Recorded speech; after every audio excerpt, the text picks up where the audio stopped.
All right, everybody. Let's see here.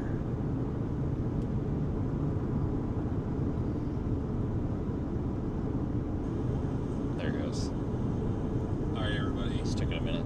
All right, so we got a couple of storms out here in far western Nebraska. I'm way farther west than I thought we would be. Maybe.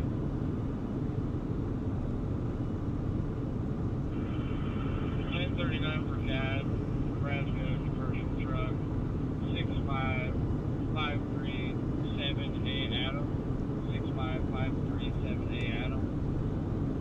So we're out here by Sidney, Nebraska. Way farther west than I thought. I mean, I expected to be in like southwest Nebraska, northwest Kansas today. I didn't expect. Well, I mean, I guess this is southwest Nebraska, but you know, the other southwest Nebraska. Not because this is going to end up being northeast Colorado, I think. We're going to go toward Kimball, and then we can just go south. There's two blobs. There's one right by Kimball, and there's one down there, kind of in that grassland. It's really not by anything. It's just kind of out in the middle of the grassland. X-ray 7165 X-ray 71. Also DOT check when ready. Good. US DOT number 857834 857834.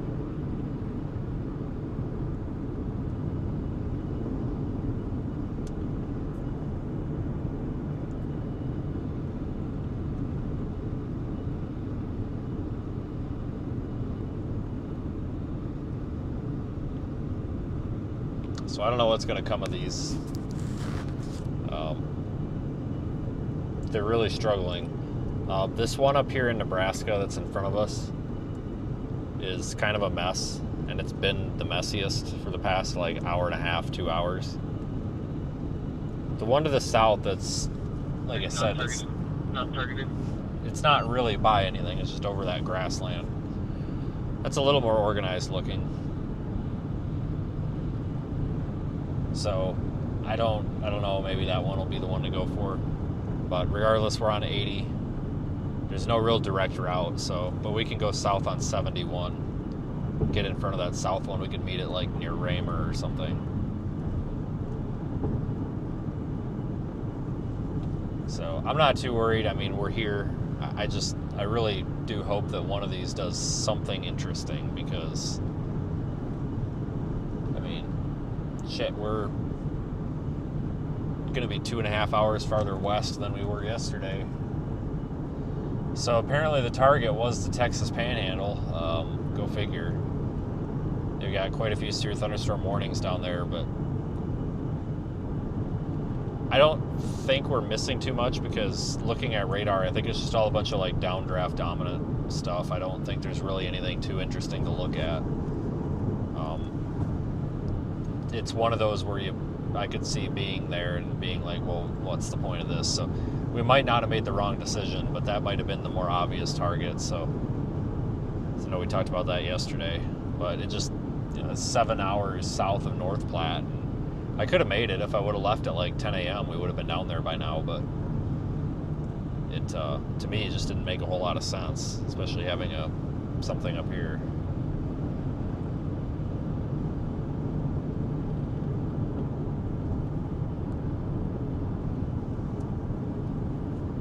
But we've got some storms going on, so, I mean,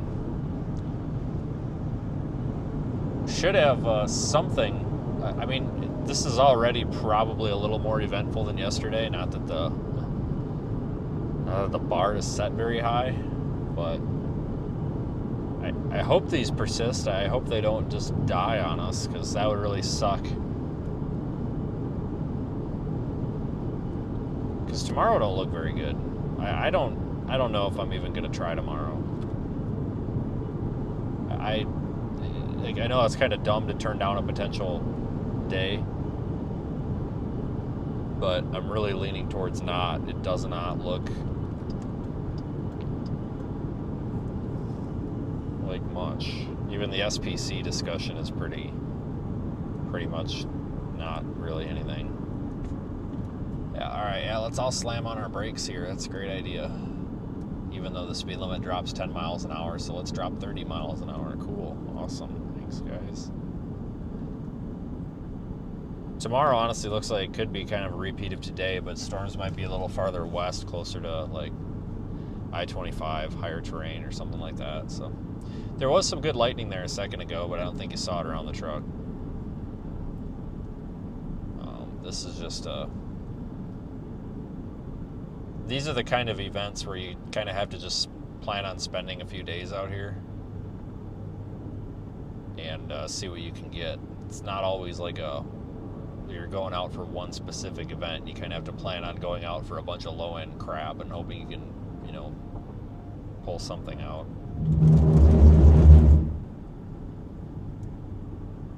Which is fine. I don't know what's going on here. These cones are all over the place. Like, this doesn't seem right. But, okay. I don't know why the lanes are closed. They're both perfectly fine. So, apparently, they just want everybody to drive down the shoulder for quite literally absolutely no reason. But, alright. That makes sense. Here we are. I really don't quite understand what the point of this is, but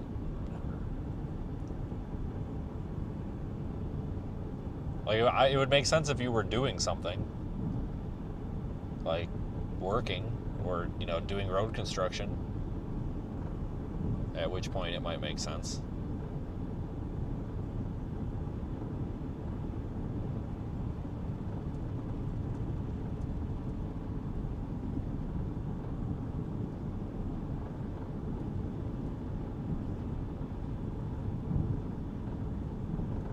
But at least we have some sort of a dark cloud up here. So there's a potential they might issue severe thunderstorm watch. There's a mesoscale discussion out for it, but they're probably not going to issue one. Honestly, they would have by now. These storms are, I don't know why they're struggling. I don't know if we've got some like residual capping going on or what the deal is, but hopefully we can have a good turnout on the stream today. Oh look, hey, we've now encountered them doing something. Look at that. Wow. It's looks pretty important.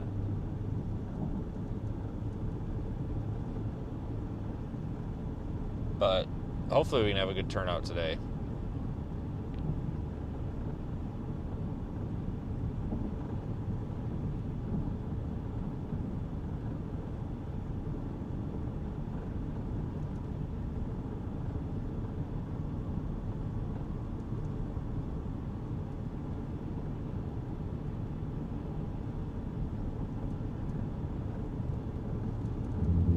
I don't know, it's kind of pretty out here, so the bar is always set pretty low. You know, it doesn't take anything too crazy to get,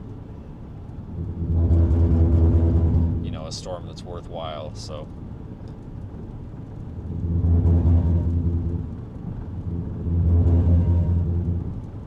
But the HR model really kind of, so far, seemed to nail this, it looks like. So, I mean, it showed storms forming out here by about 5 p.m. Central, and it's 5:30 Central, 4:30 Mountain.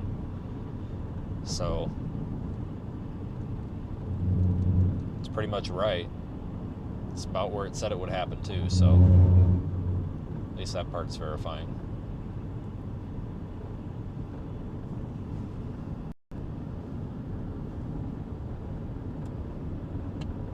I gotta tip that camera down a little bit.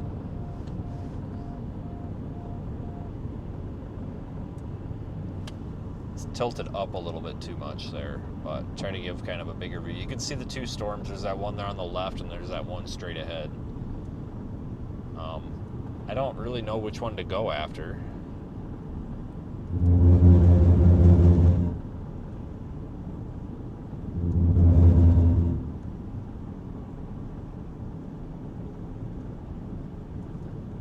Oh, this is getting ridiculous at this point.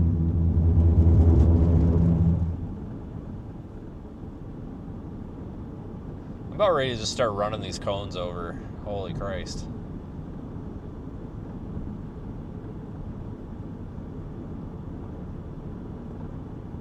I don't think they intended to have this right lane closed down, but I think whoever put these cones out had a few too many beers last night, because most of them are on the center line, but every now and then you get a stretch where they're like in the middle of the right lane. So I don't think they were intending to push everybody on the shoulder. I think somebody was just drunk or something. I don't know. Looks like they let a, freaking 5-year-old come out here and do it or something.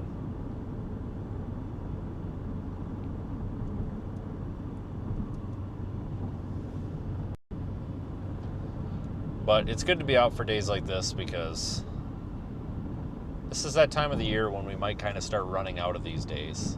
Oh, thank God.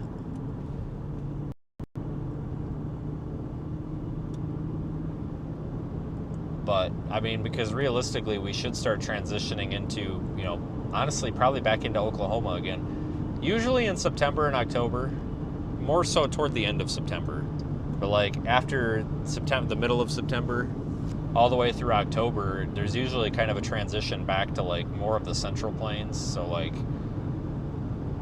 Oklahoma City up to, like, Salina, and then sometimes over to the Texas Panhandle. Kind of like a second shot at severe weather out there usually. So, well, we might still be out here a few more times this year. I think we're going to kind of start transitioning a little bit. And see, we got a little bit of structure over there. Not a lot, but a little bit.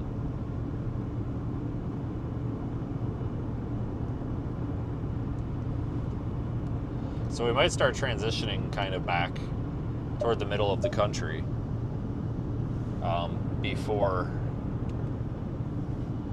before we perhaps get back down into the south and the deep south and whatever for the end of the year. So kind of got to take these as they come. That's why honestly, I don't want to be out tomorrow, because I don't want to get sucked all the way into like Pueblo or Colorado Springs or something, because sometimes that happens on days like tomorrow. But we'll evaluate it with the 0Z models. This storm is starting to get a little bit of a hail core on it now.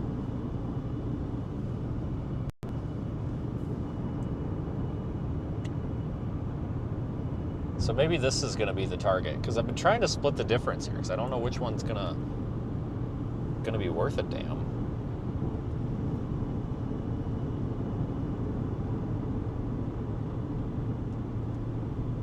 All right, we can get off of the highway in Dix. What a terrible name. So we do have an exit up ahead.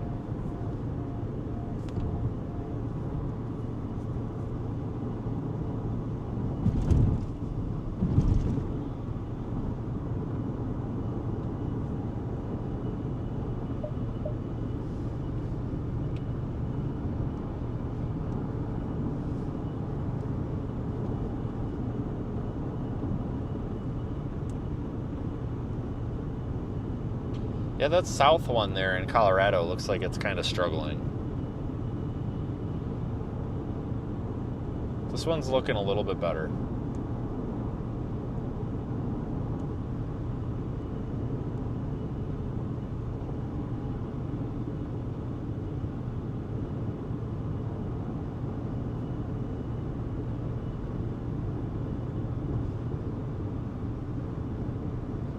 Very high based, but that's okay. Tornado threat is pretty much none.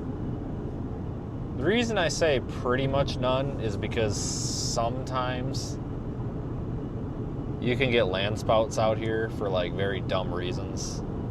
I don't think we're gonna see any of that today, but I'm just trying not to shoot myself in the foot here. So they've got a special weather statement on it now for up to 50-mile-an-hour wind. So we'll keep an eye on this one. I think it's going to be this north one, and unless, that south one really somehow gets into some better air or starts taking off or something, I think we want to stick with this one.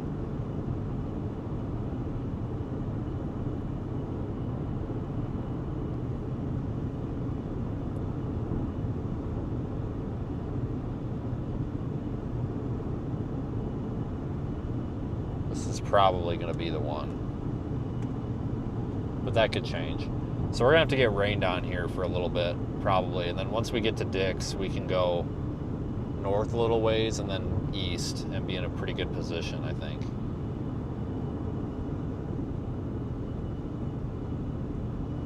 I haven't been out here for quite some time.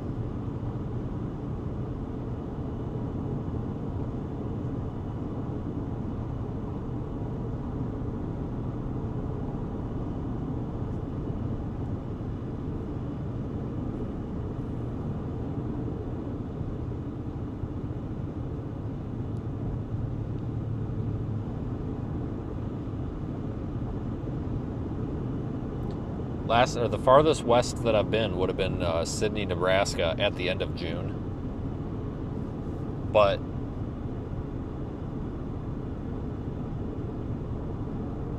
I don't remember the last time I was farther west, like out here, so probably middle of June. It really has been a slow season for the high plains, in my opinion. I shouldn't say like, maybe slow's not the right word.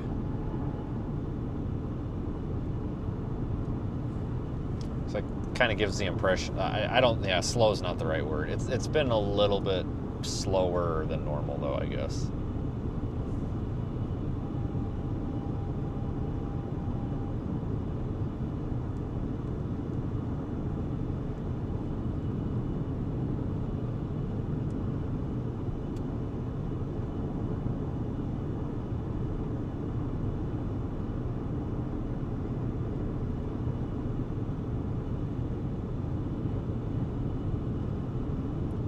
Should have got off back there at Potter, but that's okay.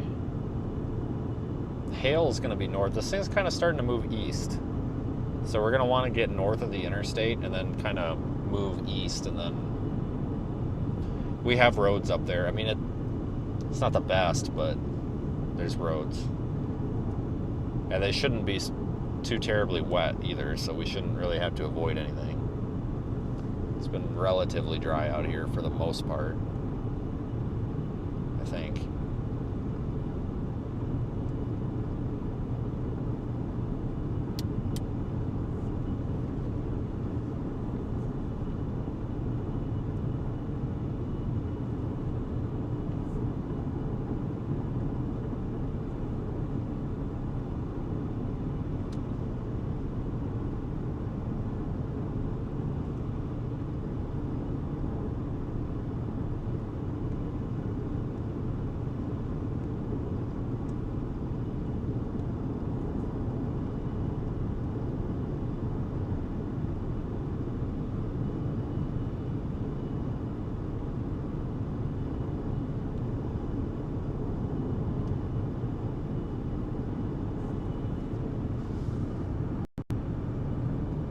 Yeah, I really got to tilt that thing up next time we stop, because the bottom's really clipped off. But that's actually really pretty. I mean, if you're not here and you're missing it, you're not missing much. But at least it's something. You know, I mean, it's not like you come out here and nothing happens. Because yesterday was damn near a nothing. I mean, that was as close to nothing without technically being nothing as it gets. That was actually pretty terrible. But, you know, it could have been way worse, so I'll give it that.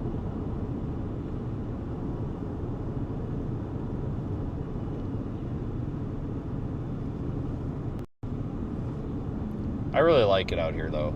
Usually, this is a pretty active area in June. Eastern Colorado and kind of this area. Not so much this year, though. Last year was. The year before that was also. The year before that was a lot, actually. I feel like we spent the whole year up here.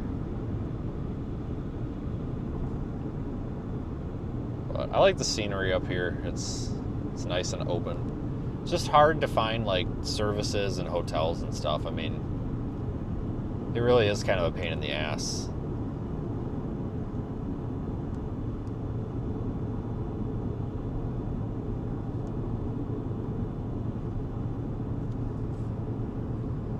you pretty much have to go back to North Platte. Sydney's not bad, but it gets booked up really fast. A lot of times you end up having to go back to North Platte, or you have to go down to Fort Morgan or Sterling, one of the two. There's been a few times out here where I've actually gone back down to Denver, just like if it's really busy and like you need somewhere to go kind of thing. Because Denver is really not that far. I mean, you can be to Denver in probably I want to say an hour and 45, but not because you have to take the back. You'd be to Denver in 2 hours flat from here, I bet.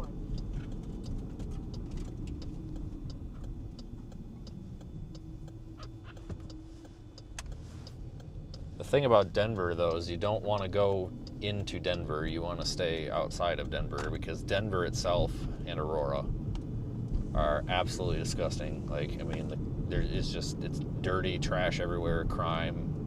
It sucks.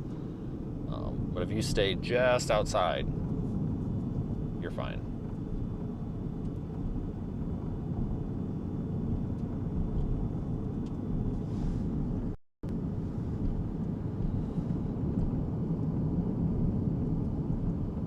Alright, well, this is the town of Dix. Population 187, I think I just saw. Not much here.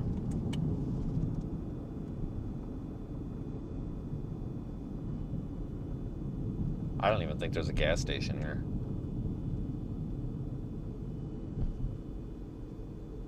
There might be, but I don't think there is.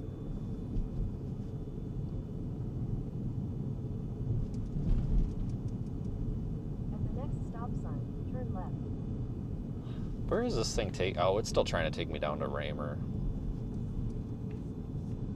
Shut that thing up.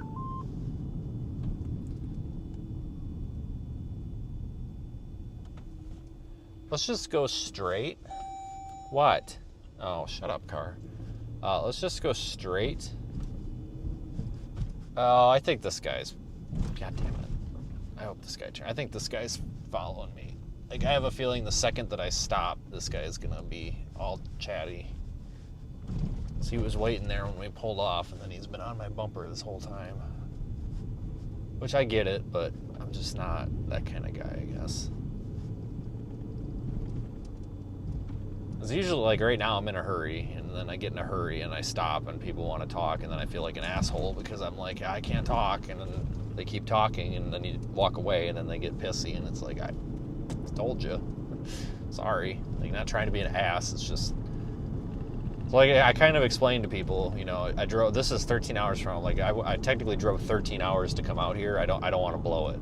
Because I spent too long talking to Hillbilly Bob on the side of the road kind of thing. And that might sound kind of selfish, but you have to remember, like, this is not only my livelihood, but it's also basically my employment, if you will. So... you drive that far and sink that many resources into it, you got to make sure you can make it a successful day. And you can absolutely blow it if you spend too long dicking around. Over top of this hill, I'm going to stop for a picture, just in case this storm takes a dump. Because it might. I mean, you never know. And then, so we can salvage something, and then we're going to go east, but let me fix that camera a little bit.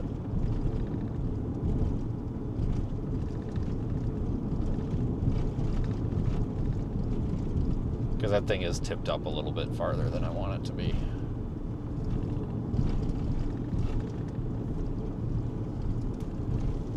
We're probably going to be in the rain here for a minute, but we'll get back out of it pretty quick.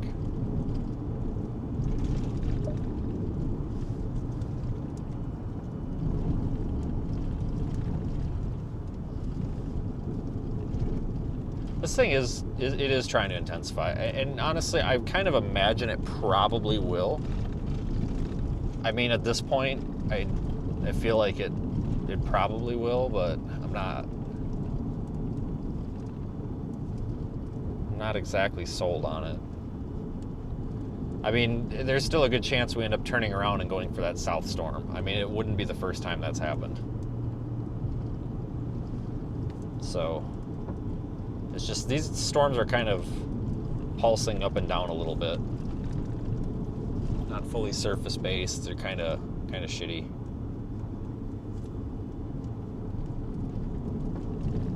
All right, so up here at the intersection, we'll be on top of the hill. Pavement ends. Great.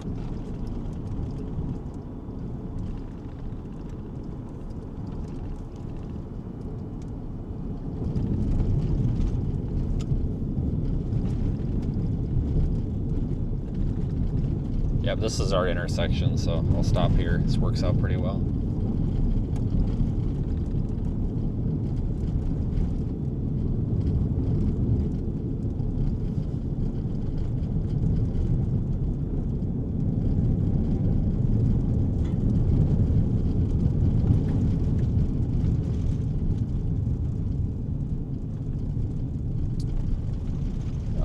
Right here should work. The top of this next one, there's trees in the way.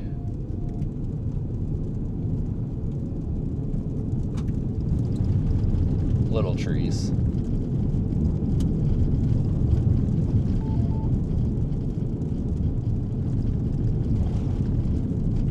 Yeah, there's too many trees in the way. This all looks like shit.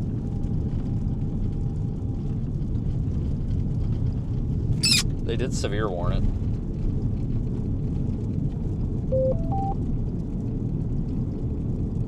Eastern Banner County in the Panhandle of Nebraska until 5:30 p.m. Mountain Daylight Time. We'll take the next At road. 4:40 p.m. Mountain Daylight Time, a severe thunderstorm was located 7 miles southeast of Harrisburg, or 16 miles north of Kimball, moving east at 25 miles an hour.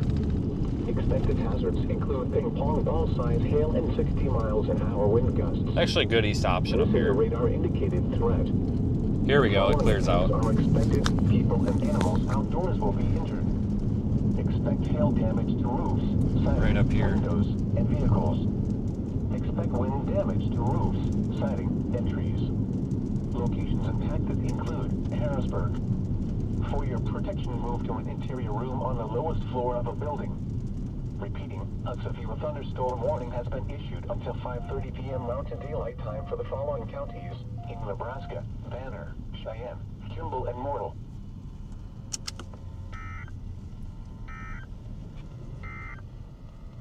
The National Weather Service in Cheyenne has issued a severe thunderstorm warning for northwestern Cheyenne County in the Panhandle of Nebraska, northeastern Kimball County in the Panhandle of Nebraska. Let me see if I can southwestern fix that Morrill real County quick. In the Panhandle of Nebraska, southeastern Banner County in the Panhandle of Nebraska. Should only take a second. Don't think I need a screwdriver. I think I can just kind of force it. There. Didn't need to do much. A little bit should be fine.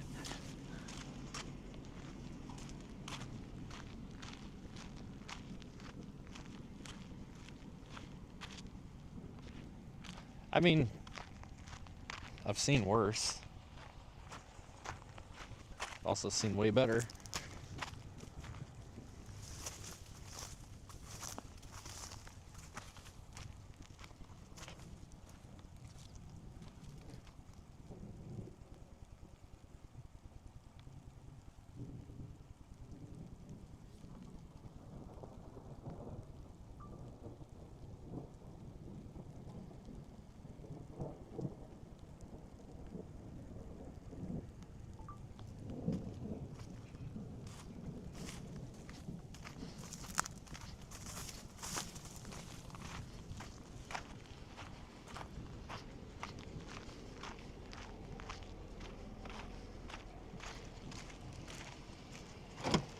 And here comes like 3,000 cars. Are you serious?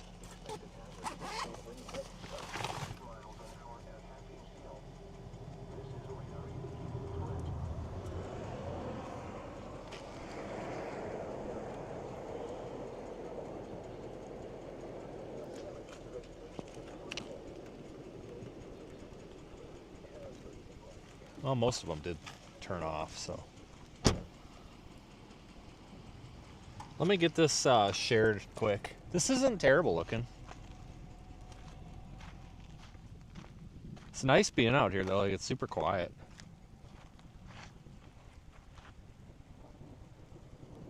For now anyway.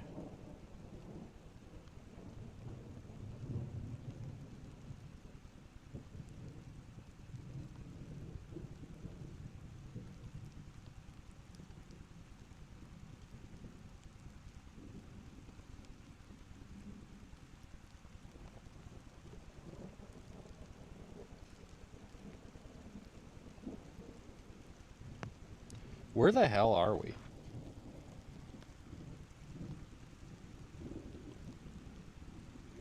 Dicks.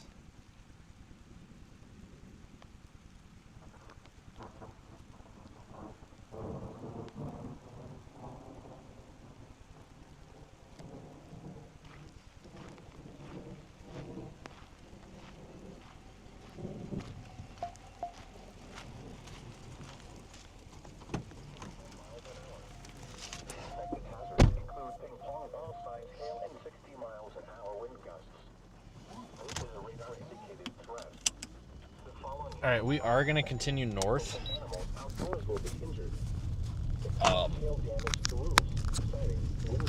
Which might seem kind of stupid because it's just going to put us in the rain where it's going to be hard to see anything.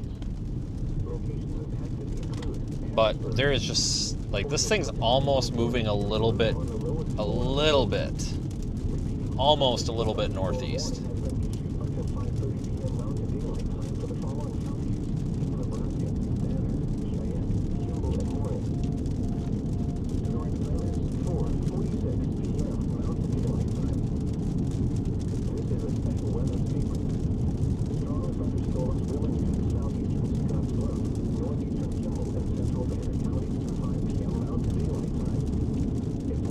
But we got an east road up here in less than a mile, I would say.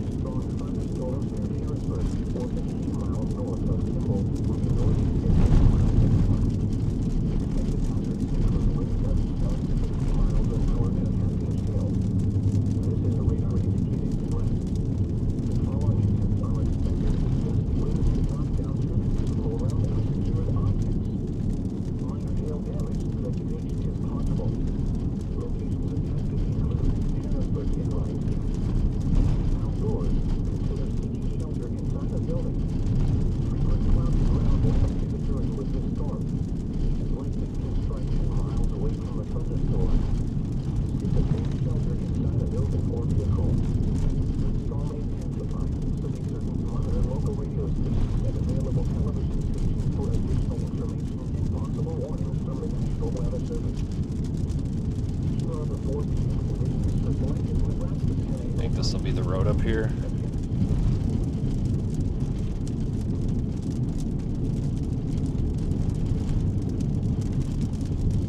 Definitely want to get a little bit east on this thing.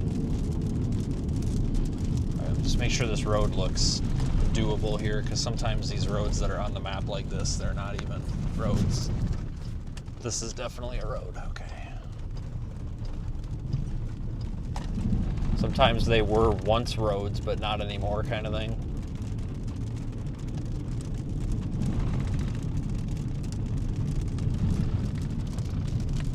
Abandoned house.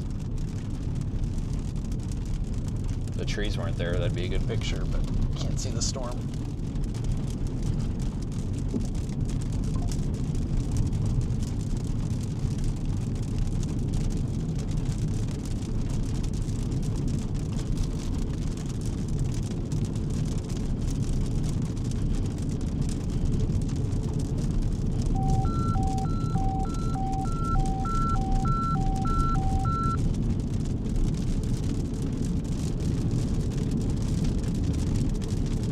All right, well, we're in a severe thunderstorm warning, so I feel a little bit more accomplished now. 5:30 p.m. Mountain Daylight Time for the following counties: in Nebraska, Banner, Cheyenne, Kimball, and Morrill. This is a special weather statement. Strong thunderstorms will impact southeastern Scotts Bluff, northeastern Kimball, and central Banner counties through 5 p.m. Mountain Daylight Time. At 4:27 p.m. Mountain Daylight Time, the Doppler radar was tracking a cluster of strong thunderstorms near Harrisburg, or 15 miles north of Kimball, moving northeast at 30 miles an hour. Expected hazards include wind gusts up to 50 miles an hour and a half-inch hail. This is a radar-indicated threat. The following impacts are expected. Gusty winds could knock down tree limbs and blow around unsecured objects. Minor hail damage to vegetation is possible. Locations impacted include Harrisburg and Rhinebeck. If outdoors, consider seeking shelter inside a building. Frequent cloud to ground lightning is occurring with this storm. Lightning can strike 10 miles away from a thunderstorm. Seek a safe shelter inside a building or There is another, like, updraft thing just to our south by Kimball. If you look at Radar Omega, you see what I'm talking about. So we have to keep that in mind too. Like, we may end up diverting to that. This thing is really messy. Like, I think this structure here is all the structure it has. If we can get something a little more isolated, like that little thing to the south, we might be better off with it. But we got plenty of time, and the roads are mostly north, south, east, west out here, so we can reposition, I mean, pretty quickly.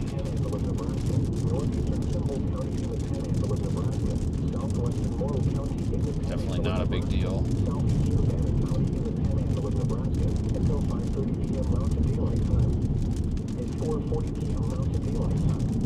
Thunderstorm was located 7 miles southeast of Harrisburg, or 15 miles north of Kimball, moving east at 25 miles an hour. Expected hazards include ping-pong ball size hail and 60 miles an hour wind gusts. This is a radar-indicated threat. The following effects are expected. People and animals outdoors will be injured. Expect hail damage to roofs, siding, windows, and vehicles. Expect wind damage to roofs, siding, and trees. Locations impacted include Harrisburg. For your protection, move to an interior room on the lowest floor of a building. I don't know. That Kimball section is, of the storm is starting to look a little more interesting because that's kind of on its own. Honestly, that south one going toward Fort Morgan might end up being the best one, and we're not on it. Whoops. But regardless, we've got... Regardless, we got a storm, so. At 4:27 p.m. Mountain Daylight Time, Doppler radar was tracking a cluster of strong thunderstorms near Harrisburg, or 15 miles north of Kimball, moving northeast at 30 miles an hour. Expected hazards. Let's spin the camera here. Which way do we gotta go? Other way. Okay, if we spin the camera, I just want to take a look at that. That one over there. Yeah, okay, that don't look much better, does it? Looks about the same. Harrisburg get Rides Gap. If outdoors, consider seeking shelter inside the building. Frequent cloud-to-ground lightning is occurring with this storm. Lightning can strike 10 miles away from a thunderstorm. Seek a safe shelter inside a building or vehicle. The storm may intensify, so be certain to monitor local radio stations and available television stations for additional information and possible warnings from the National Weather Service. Here are the 4 p.m. conditions for selected Nebraska Panhandle sites. At Chevron, the temperature was 87. At Alliance, the temperature was 86. We may end up wanting to drop south for that other one, guys. I'm just not sold on it because these really are pulsing up and down quite a bit. Usually with something like this, you just need to be a little patient because otherwise, you know, you just kind of start driving all over the place, so. We'll give it a minute, but I'm starting to think south is probably the better option. God dang, I kind of wish we would have went to Fort Morgan. But, you know, that storm looks good now. It could end up looking like crap in 5 minutes, and it could, or, you know, the other way around, so. It's just, you kind of are better off just picking one, but make sure we pick the right one. Or pick the best one, I should say. Let me just, like, back into this little parking spot here, or back into this driveway. I think that actually is a road, but I don't think we're going to be finding nobody on it.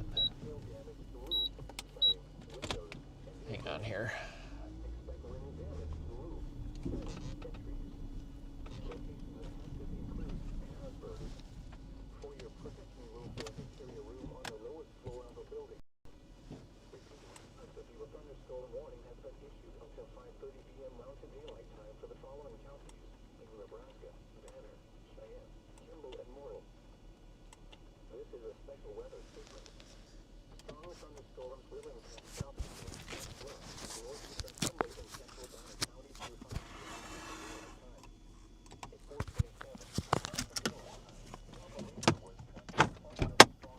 I do like that one to the south. It's just basically just like probably 3 or 4 miles southwest of Kimball. I really, really kind of am starting to like that one.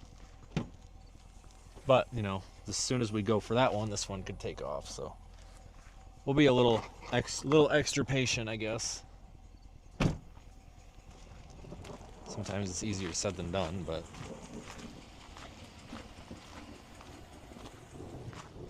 at least we got a storm. See, this makes it worth it because, God, it smells like hay. They must be cutting hay somewhere. Like, this makes it feel worth it. I mean, we've got, you know, some decent visuals in a place we might not be back to for a couple of months, so I'll take it.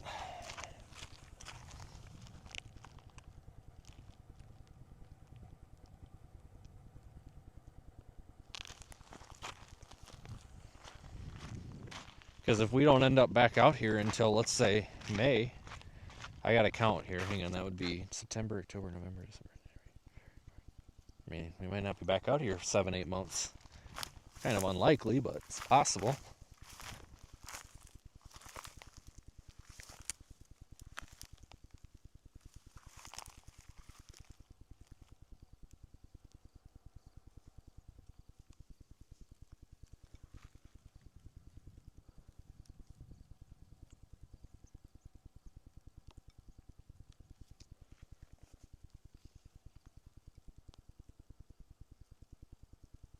It's just so quiet out here. Like, if it weren't for that stupid cricket somewhere over there, it'd be dead silent. No thunder, no wind at all. Kind of weird.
It's like dead still out here.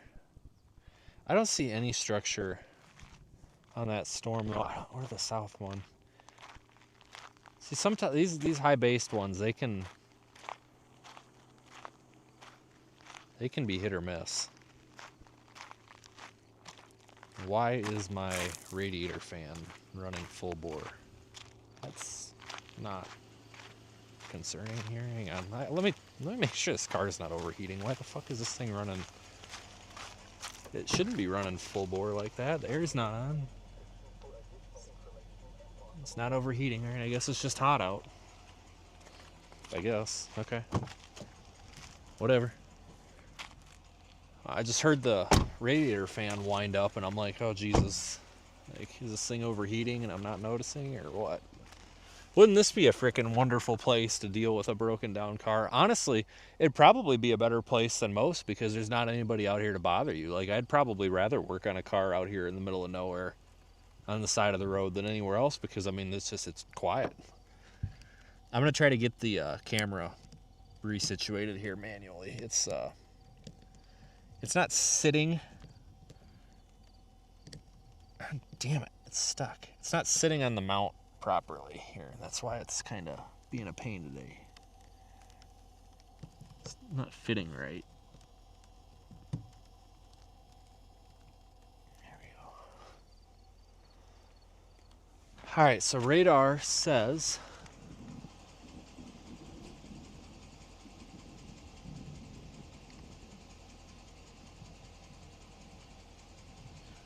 I'm kind of liking that Kimball storm more, but if I look over there, it doesn't look anything better.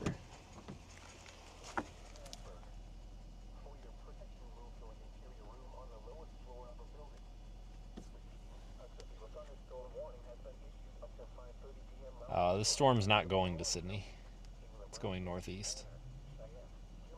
There's actually a There's actually another storm behind this one up there by Yoder, Wyoming.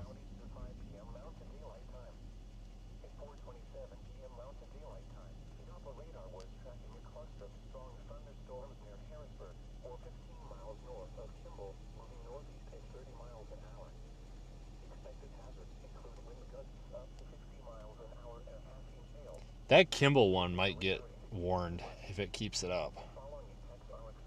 I think we're going to go after Kimball because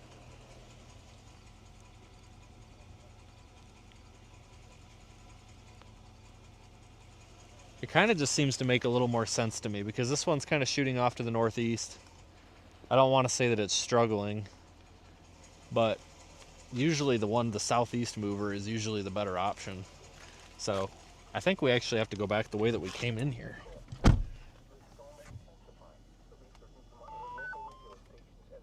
I think they might have just severe thunderstorm watched this. I think we just got a severe thunderstorm watch, unless that's for somebody else.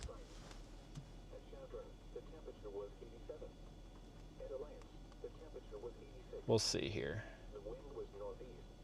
Somebody got one. I don't know if it's...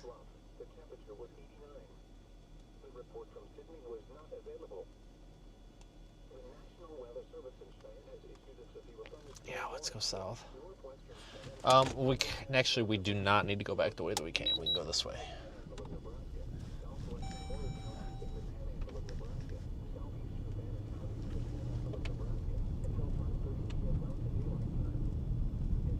I'm gonna miss being out here over the winter. Like, a couple of months, this will all be covered in snow and look like shit. It'd be miserable and cold.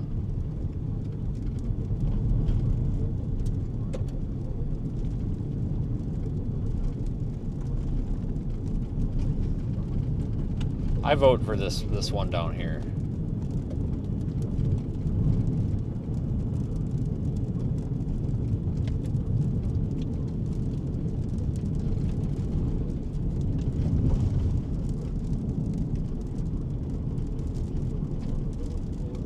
I might change my mind, but this one's kind of moving northeast, and it seems like it's kind of weakening a little bit. Maybe weakening is not the right word. Disorganizing, maybe. Let's go to this new little thing that's popping up. It's not that far away. We should be on that in like 10-15 minutes.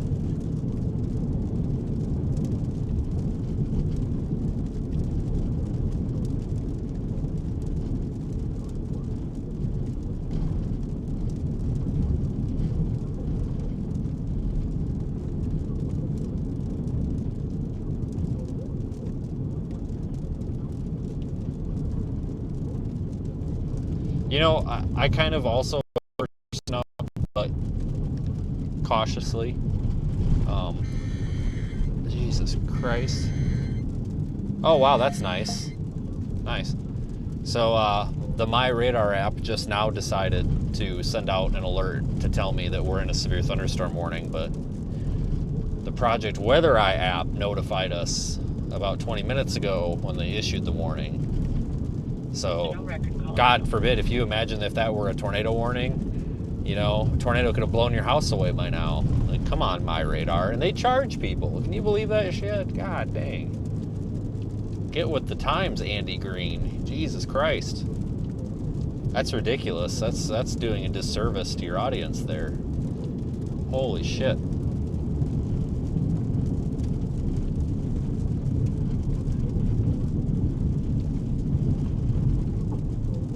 Wow, that was terrible. Like, I'm not even trying to be a jackass. Like, that's just my this is just my natural reaction to that. I'm just like, wow, that's fucking pathetic. Like, holy shit.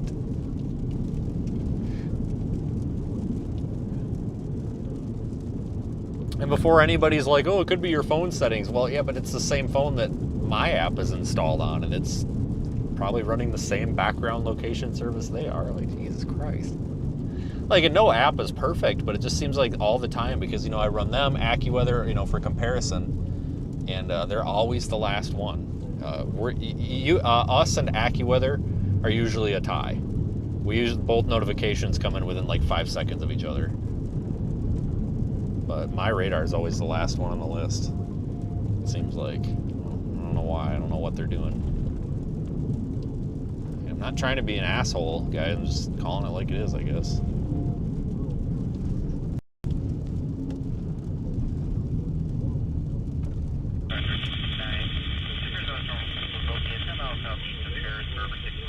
I'm gonna stop and focus you guys.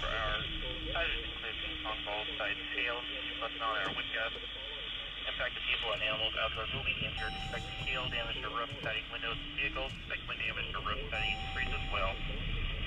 Again, this is a severe thunderstorm warning for southeastern Banner County, correct? Southeast Banner County still. All right, we got a half a mile, then we go south, so I'm not gonna spin the camera around.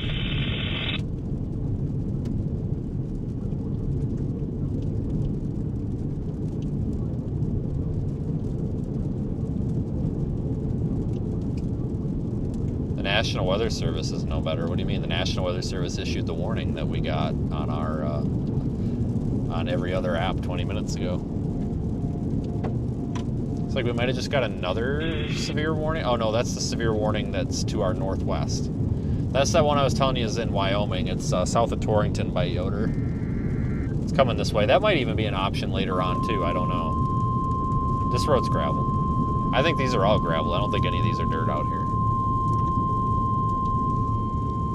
The National Weather Service in Cheyenne has issued a severe thunderstorm warning for southwestern Scottsbluff County in the Panhandle of Nebraska, northwestern Banner County in the Panhandle of Nebraska, southern Goshen County in southeastern Wyoming, northeastern Laramie County in southeastern Wyoming, southeastern Platte County in southeastern Wyoming, until 5:45 p.m. Mountain Daylight Time. At 5:05 p.m. Mountain Daylight Time, a severe thunderstorm was located 12 miles east of Slater, or 25 miles southeast of Wheatland, moving southeast at 35 miles an hour. Expected hazards include 60 miles an hour wind gusts and quarter-size hail. This is a radar-indicated threat. The following impacts are expected. Hail damage to vehicles is expected. Expect wind damage to roofs, siding, and trees. Locations impacted include LaGrange, Hawk Springs Reservoir, Meriden Rest Area, Hawk Springs State Recreation Area, Hawk Springs, White Ross, and Hawk Springs Campground. For your protection, move to an interior room on the lowest floor of a building.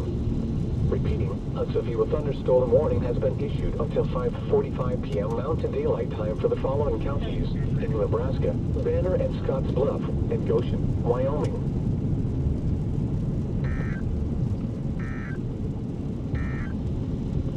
At 5:02 p.m. Mountain Daylight.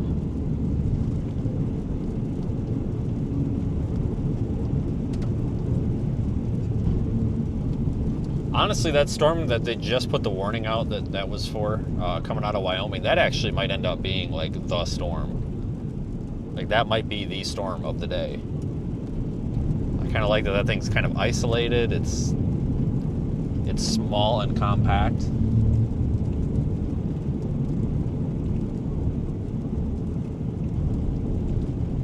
So we may end up on that one too, but we're gonna give Kimball a shot here.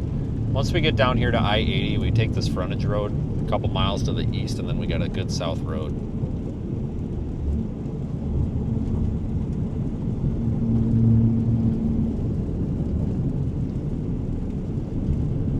So this is good.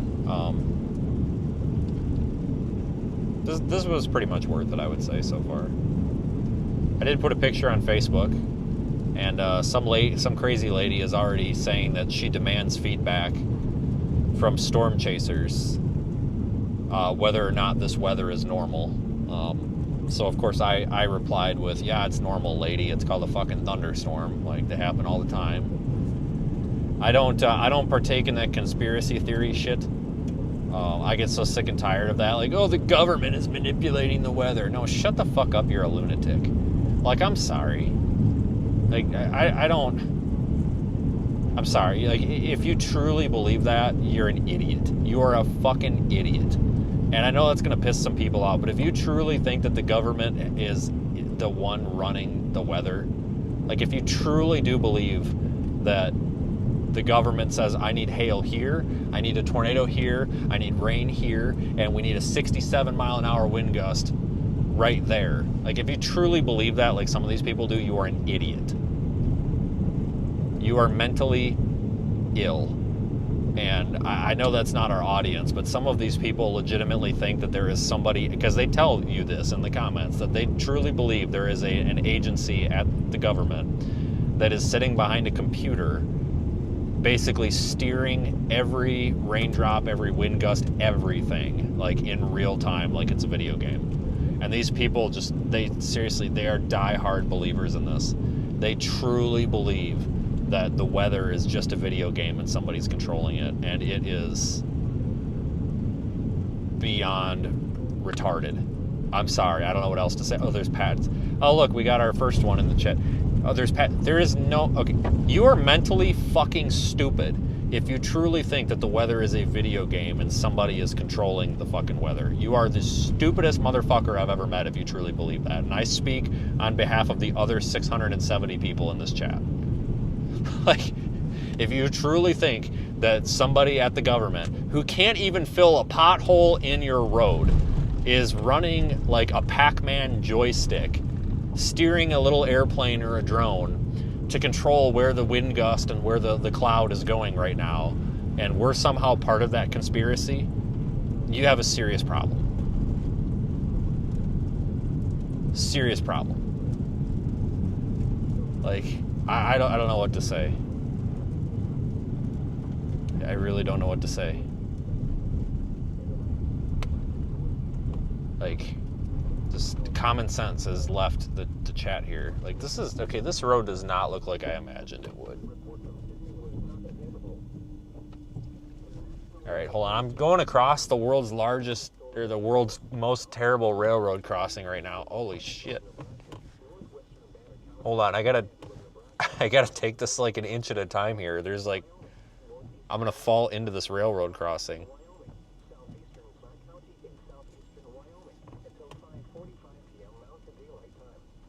Okay, there's the last one. Holy smokes. That was horrible. Like, I damn near lost it. If I would have actually drove over that, I think I probably would have lost a tire in it. That was legitimately the worst railroad track crossing I've ever gone over. Just huge gaps between the road and the metal.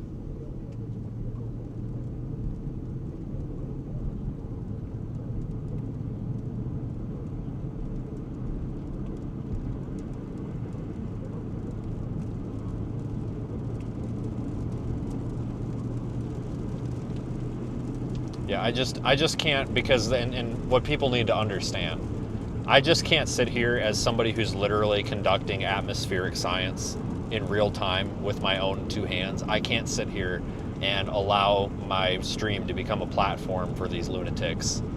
I can't do it. I'm sorry. Like, this is a channel that's becoming very science driven, and I can't. I can't. I just can't.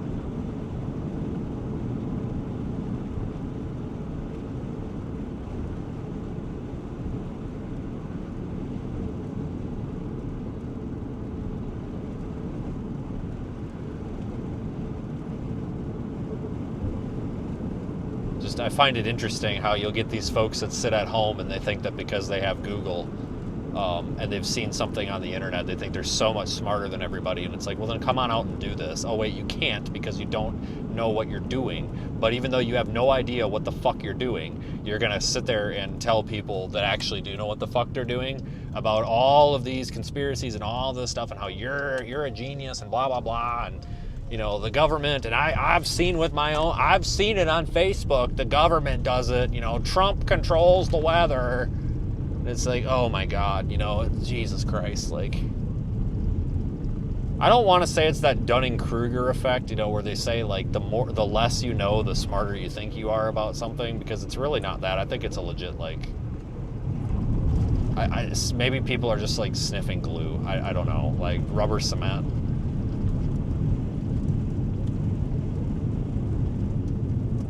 Or they're just like huffing gasoline. I don't know. That's a possibility too.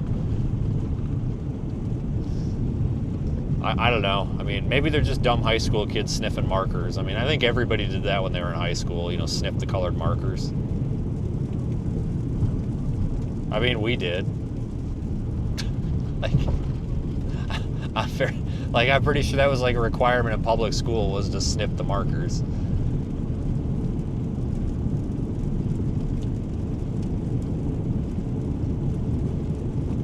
It just really does dishearten me, the fact that, like, you know, people like the dumbing down of America anymore, I tell you.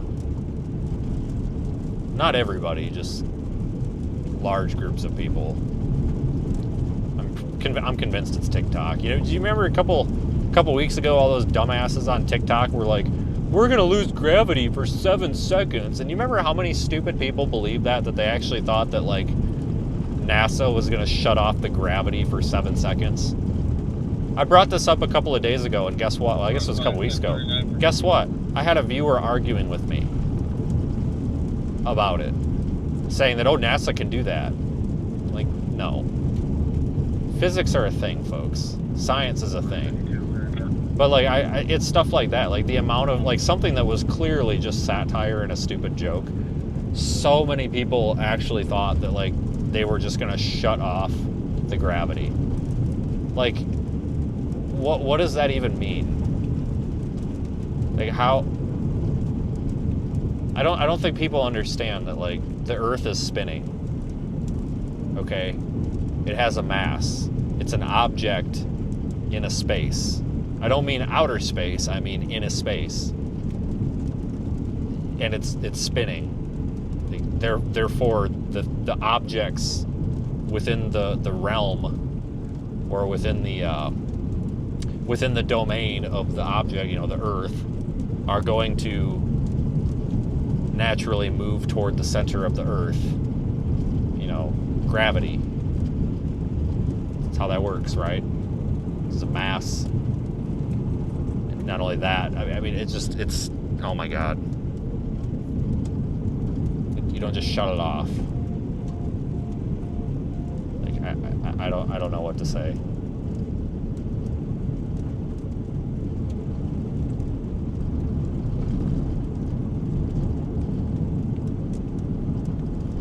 You didn't hear about the gravity getting shut off because you're probably part of it. You're probably the person with the gravity switch. See? It is true.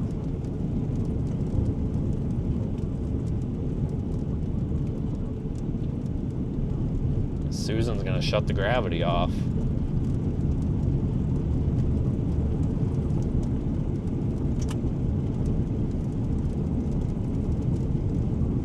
Yeah, I'm glad everybody made it out alive. I think, wasn't that supposed to be like August 7th or something? I'm sure somebody out there actually remembers the date, but that was like it was just so dumb. I'm like, there's no way that people actually believe this. But there were people that were like legitimately scared.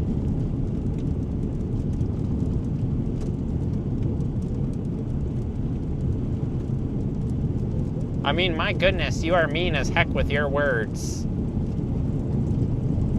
I'm sorry. I'm from a day and age where people didn't get offended over everything. I'm sorry. Jesus Christ. I'll get you a safe space to go, man. I'll pull over and build you one. You know, let me know if you want like a tent or like a lean-to or like a teepee or something. I guess a teepee would still be a tent, wouldn't it? Because those are the triangle ones, right? I mean, if you've got a preference, let me know. I'm here to serve. So, I'm just one guy. So I don't know if I can really construct you like the safe place of your dreams, but I can definitely try. So I'll take requests. I mean, honestly, at the end of the day, you're going to get what you're going to get. But I can certainly try to be as accommodating as possible. Again, I'm 99% sure the TP is the triangle ones. I feel like that would be the easiest thing to do. I don't know where the nearest Walmart is to where I can go buy a tent, but...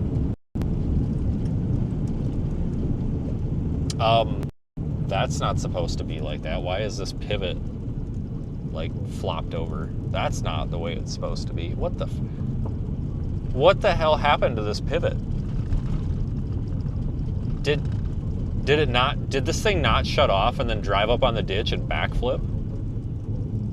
What the hell happened to that thing? It legitimately looks like it drove up on the ditch and then like didn't shut off and then just backflipped. What in the hell is the story behind that? don't know if we got any locals in the chat here. Jesus Christ, that looks terrible. It doesn't look like it was intentional either. Because that was like flipped over. It looks like it was flipped over in the road and somebody pushed it off or something. I don't know what that's all about.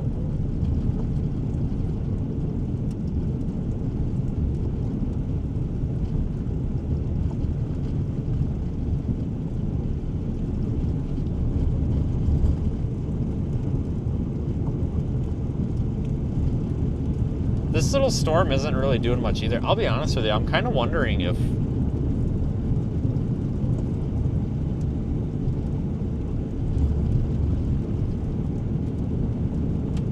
I'm wondering if that Wyoming storm is going to be it. I mean, that could be like a long track thing too, so we could have plenty of time to go get it.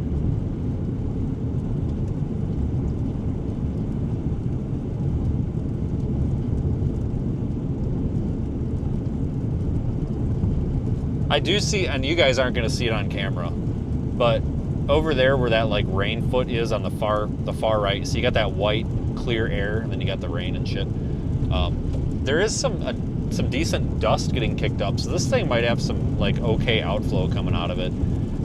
This thing's struggling too. None of these right now are overly impressive to me. So there is another one coming off of by Pine Bluffs, which is like the Wyoming-Nebraska border, like due west of here.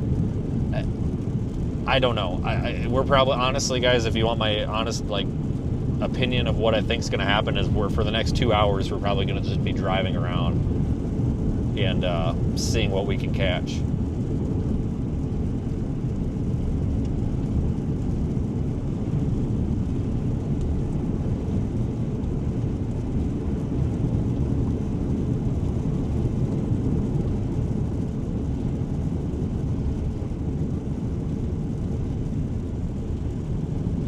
But that's okay. Sometimes those are kind of decent. I mean,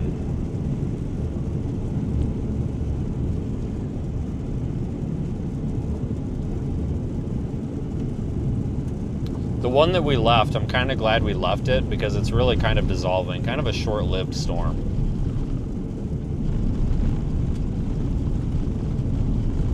So I know I put in the title, at least I think I did, you know, Northeast Colorado storms, and here we've been in Nebraska the whole day. I legit thought we were going to be in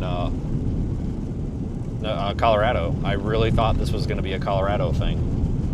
And we still might end up there, but I don't know.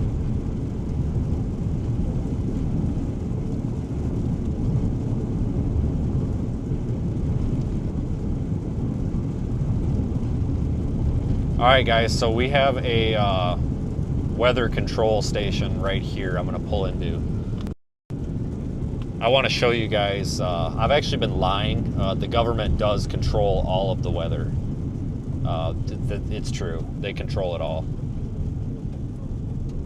And this is where they do it from, right here. Right here. This is where they do it from. Right here.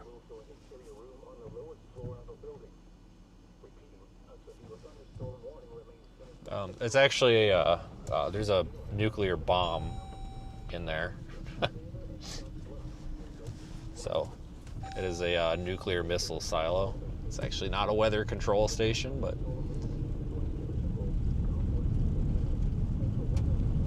it was a joke.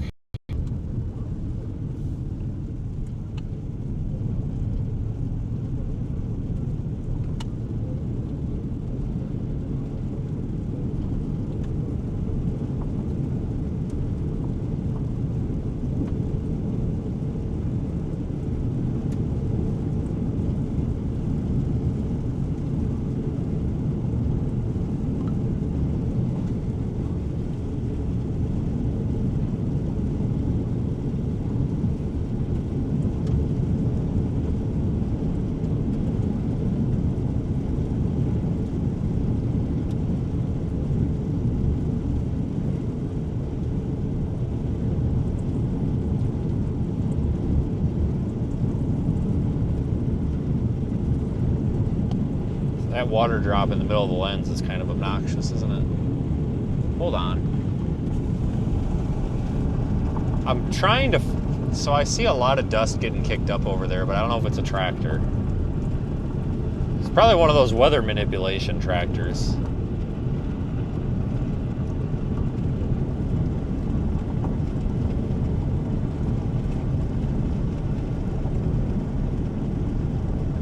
That might be a tractor.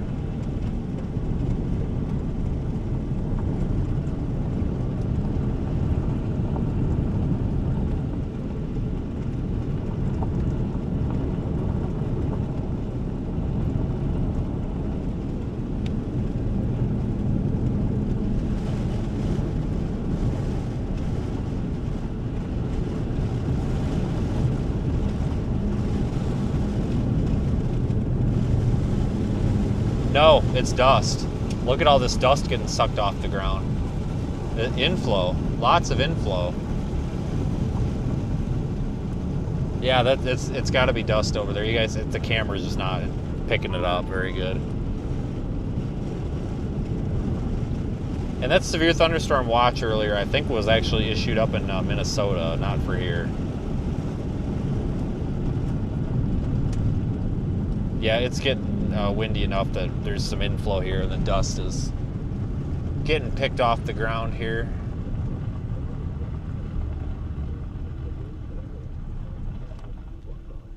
Let's go south a little bit more, and then if we want, we can reposition some.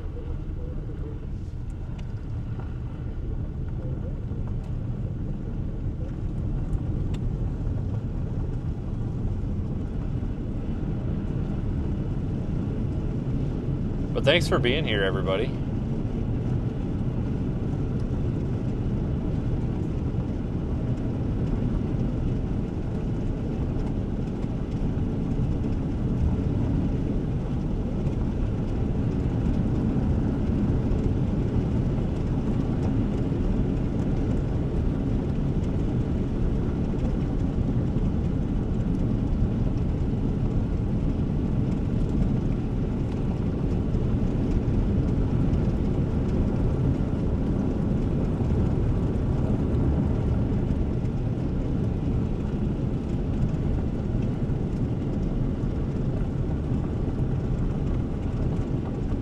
This might end up being really kind of pretty when this storm starts to like collapse really quickly. It could end up being really pretty. Like it might kick out a little like wall of dust or something. Might get a little surprise out of this one.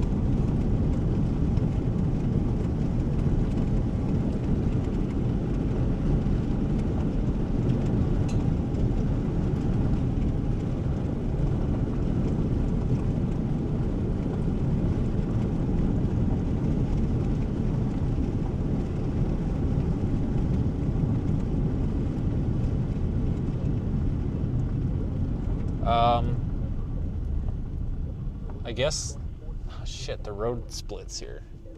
Oh shit, I got dust coming in. I gotta shut the window. God damn it. Oh, where can I gotta park. God damn it. Hang on, guys. I gotta pull over and control the weather real quick. I gotta pull over and control the weather.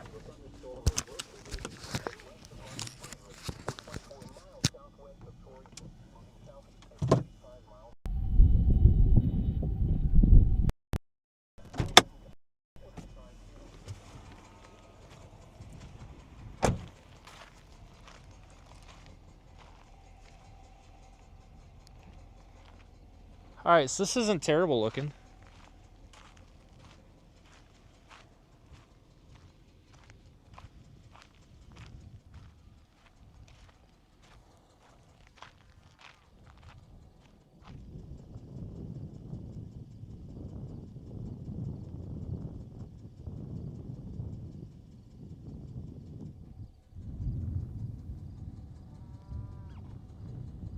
Let me put you guys back in the car.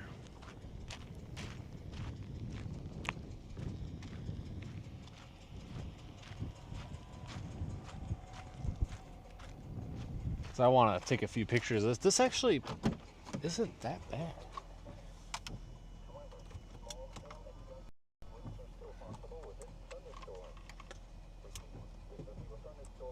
This really isn't that bad.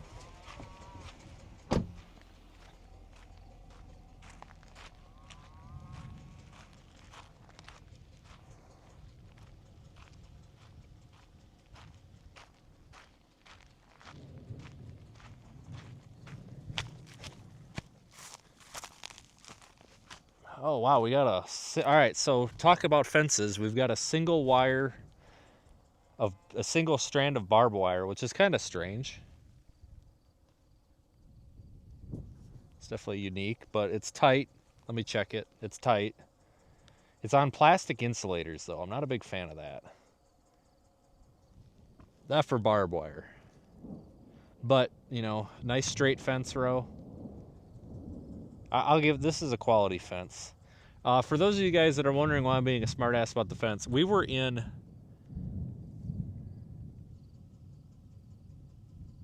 I don't know where were we? Oklahoma? Texas? Maybe it was Texas.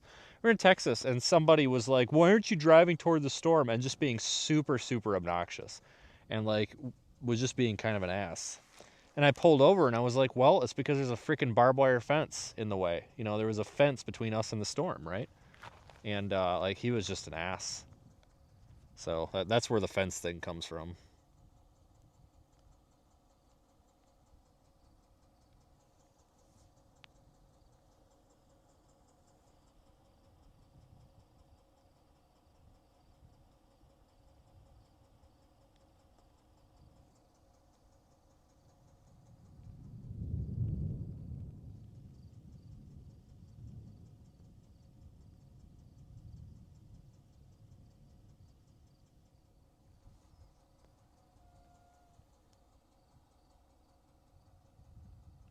Yeah, this ain't terrible looking at all. So we'll probably go a little bit because this road curves. So we'll have to go to the east.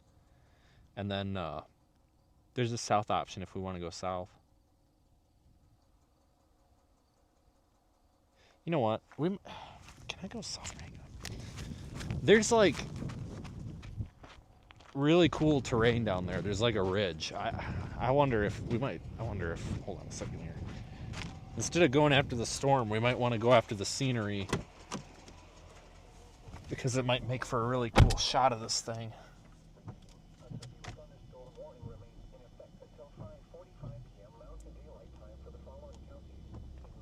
Yeah. Oh no, it doesn't. That won't work. Damn it. I mean, we could. Well, let's just go this. I don't know. We're gonna go this way. I might have to turn back around and come back this way. But I just want to go down here and take a quick look because it looks really pretty. Like looking at the terrain and everything.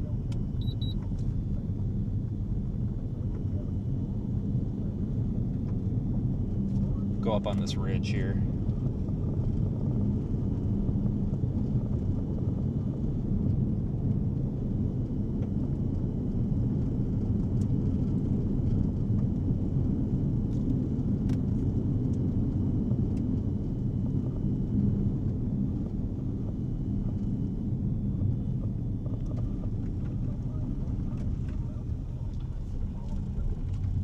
This road's like nice and fresh. They must have just brought the road grader through or something.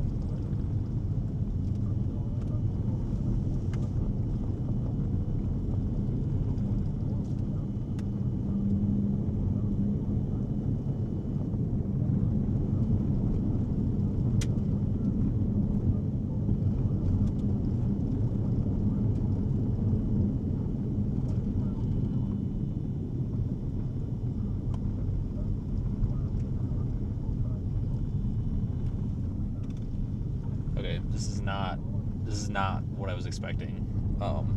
We'll go with the original plan. I was kind of hoping that we'd come up here and it would just be like the coolest thing I've ever seen, but no, it looks the same as it did down there. Okay, well, we tried. You know, it's all about the adventure, right? Oh, look, another weather manipulation center. We'll turn around right here. That's only fitting.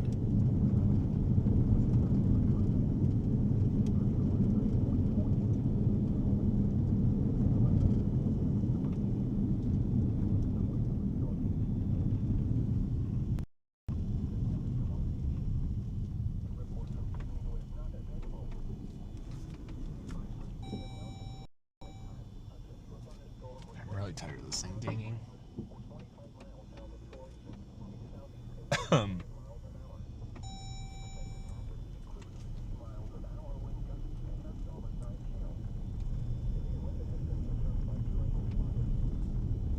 We'll go with the original plan.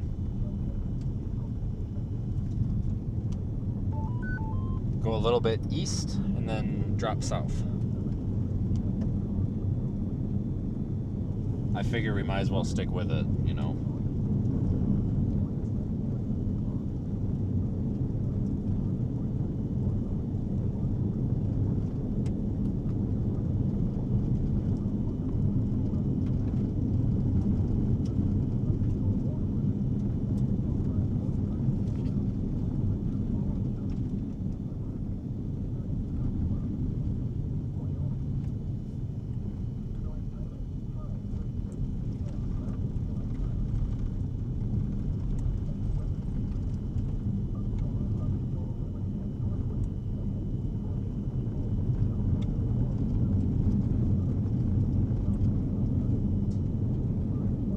Yeah, I'm kind of, well, speaking of like downburst stuff, like that's kind of why I'm sticking with this thing, because I'm hoping that when it craps out, it might be really pretty. Like it might dump a little downburst or something and you get a bunch of dust and it might look kind of cool.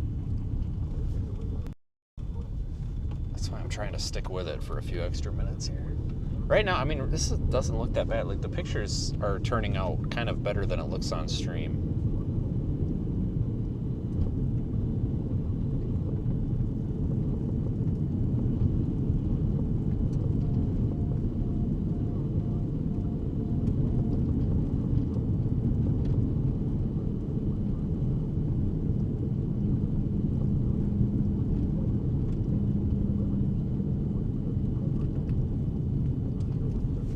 Here's our turn.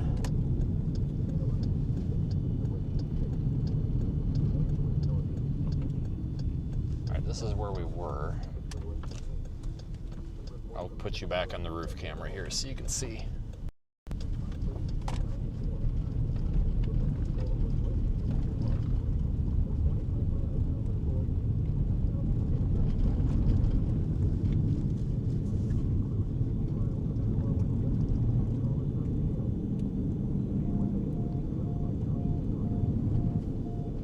I like the roads out here though. Very remote, very quiet and peaceful. That's what I like most about these types of days.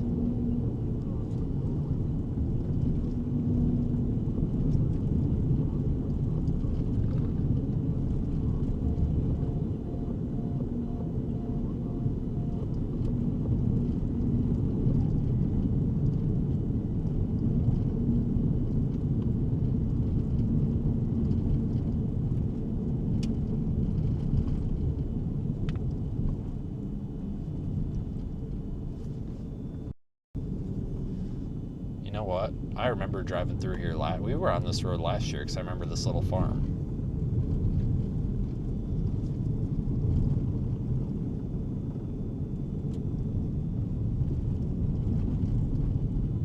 So I remember being through here last year.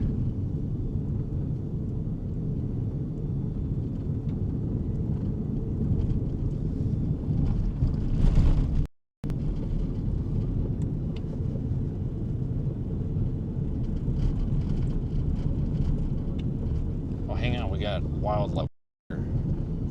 Left side of the road here. I can't really move the camera. Oh, and the right side. Oh shit, the cows. Or maybe this is open range. Little bastard cows. Look at that, little assholes.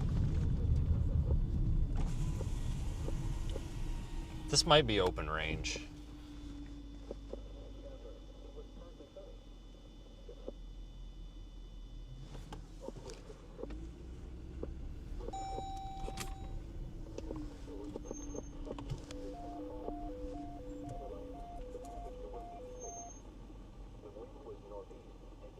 Moo. Moo. That's what I thought.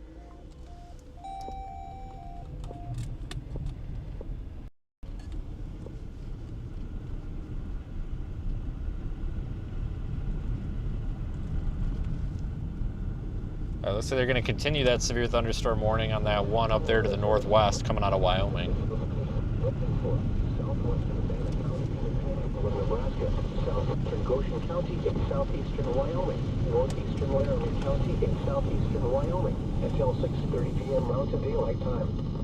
At 5:39 p.m. Mountain Daylight Time, a severe thunderstorm was located near Whitecross, or 29 miles south of Torrington, moving southeast at 30 miles an hour. Our wind and half-dollar-size hail. The radar indicated threat. Attacks are expected.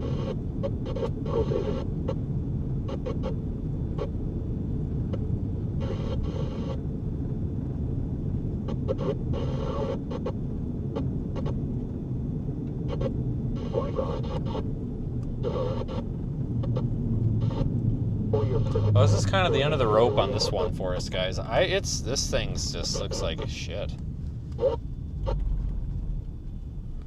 I mean, unless you want to go to the Fort Morgan one, we'll never make that. The Fort Morgan one is dying.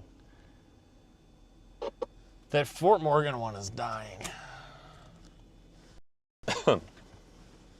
So this is the Fort Morgan one. And it's dying. Look at that.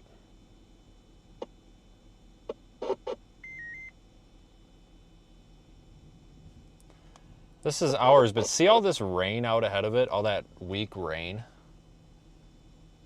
I think this one's really going to struggle and die out. This is leaving a cold pool. We could go for this one. You know, we're right here. This one's here, so we go back to Kimball and meet it. That actually might be the best thing to do. Let me put it in the GPS here and see what it suggests.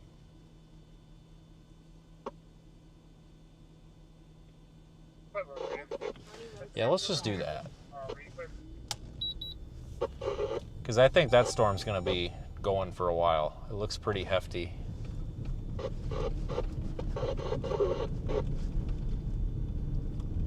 I think that's a good one.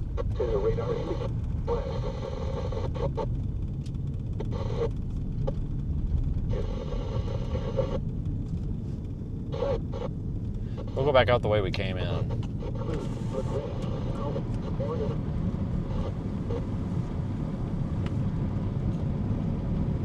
Windshield wipers are shot. Streaking all over the place.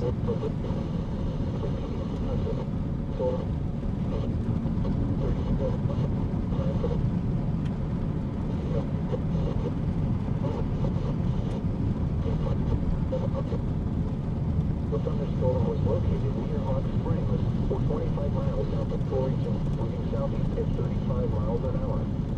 Expected hazards include 60 miles an hour wind gusts and half-dollar-size hail. Severe weather has been confirmed by train spotters. The following events are expected. Children, vehicles are expected. Yeah, that one coming out of Wyoming looks pretty good.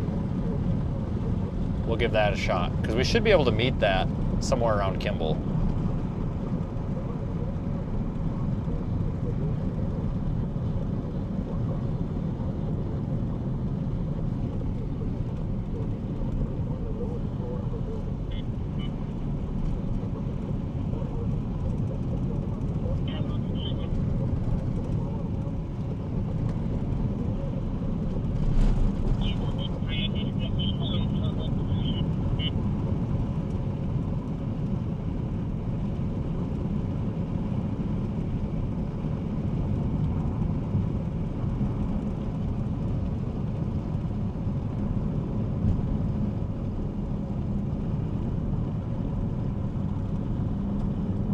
Kind of a cool drive out here, though.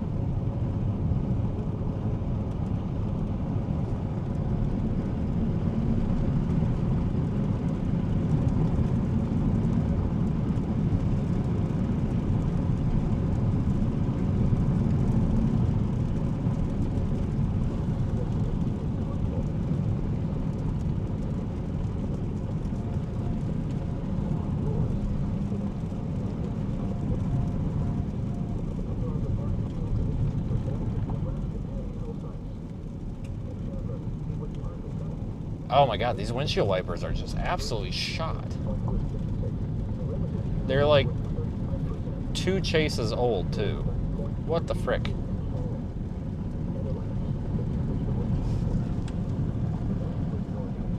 I put these on the first week of July. We went on 2 storm chases with them.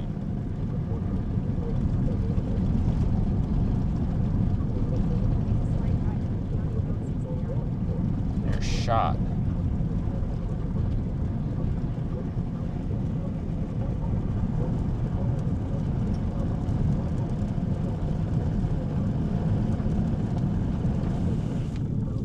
Yeah, this Wyoming one looks like a little hailer. If you look at it on Radar Omega, it's kind of moving more south than we would like, but I think it's going to go toward Kimball, so we'll just go to Kimball and see if we can catch it. We might be able to meet it. I mean, I don't know. We're not doing too bad today. I think, to me, this is worth it. Like, yesterday was okay, but today, like, this is great. I mean, I like this. I mean, to me, this is perfectly fine. It's about as good as it gets. 35701. Stand by for trailer. You know, I mean, this is plenty for me.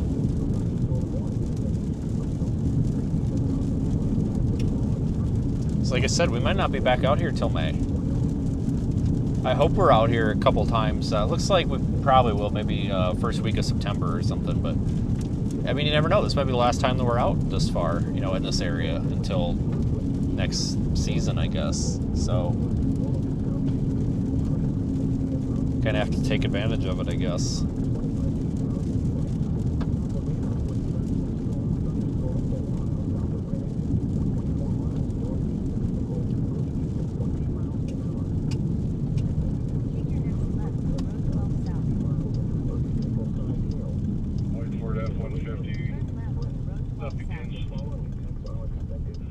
The white GMC dropping a ditch about 10 feet. Everything's just dirt out here. Is that normal, or is it was it just that dry that, or what's the deal here? 'Cause I thought there used to be a lot of like beans and like maize and shit out here, but I'm not seeing it.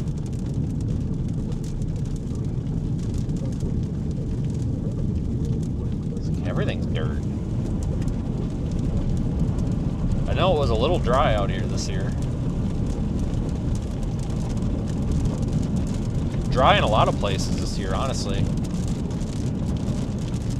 Kind of a dry year overall, I think.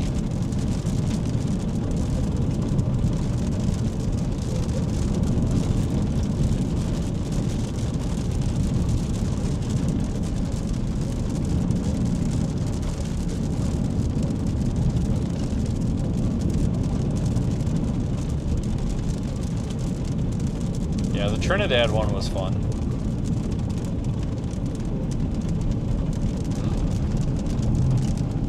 Oh my god.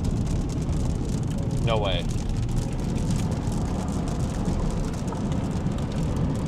Is that a ah, it's a fucking tractor. God damn it.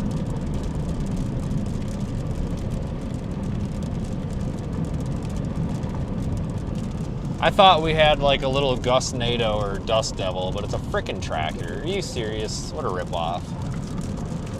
Ah, dang it. I thought we had something entertaining. Yeah, there's nuclear missile silos all over out here. I think we've passed probably 5 of them. I think I pointed out 2 or 3 of them, but we've passed at least 5.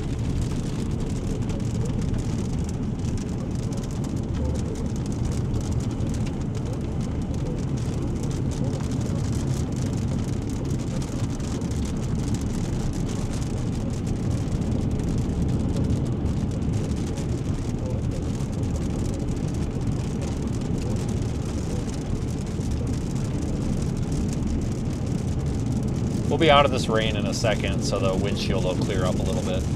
These wipers are shot with the sun glaring on it. It's making it terrible. Just about out of the rain, and then it'll clear off.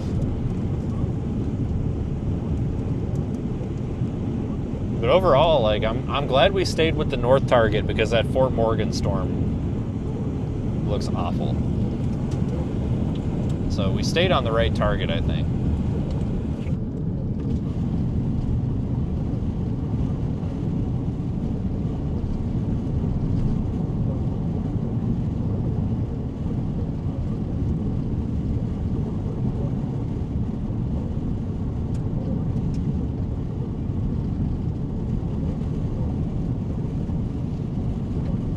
But like I said, it doesn't take much to have a good day out here. Like I'm just happy, you know, we got a couple of pictures to put on the internet and say we were here, cool. I mean, it's good enough for me, whatever. I was hoping, and we still might, I'm looking for like a really nice surface-based storm that we can deploy a weather balloon with our radio sonde on about 15 miles ahead of the storm. But that ain't it today. This one coming out of Wyoming we need to keep an eye on. That might be a candidate.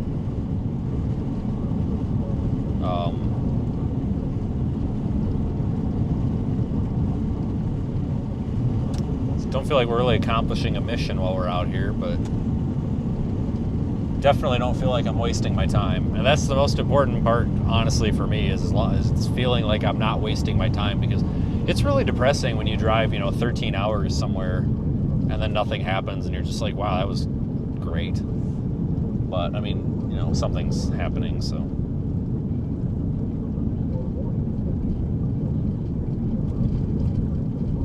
And I also thought we were going to be in Colorado, not Nebraska, so sorry about the clickbait title there.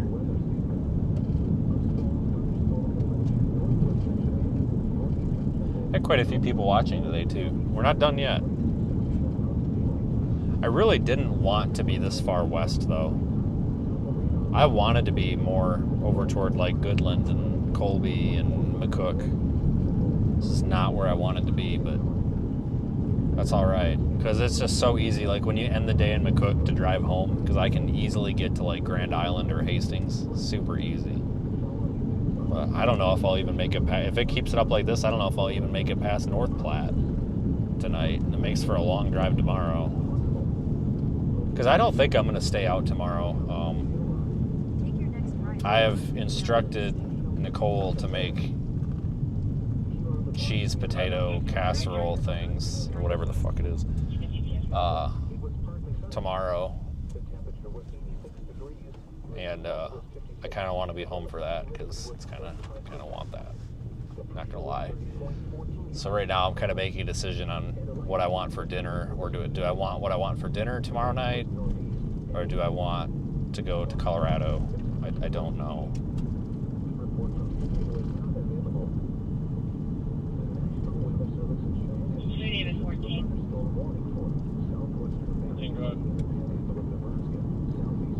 Wiggins towing en route for the GMC 25 minutes, and then Shear towing for the YF-150 15 minutes. I will look at the 0Z models and see how things look. I'm actually starting to get a visual on this storm already from here. Once we get up the road a few miles, I'll spin the camera. The camera's just not going to catch it from this distance. It's too wide of an angle.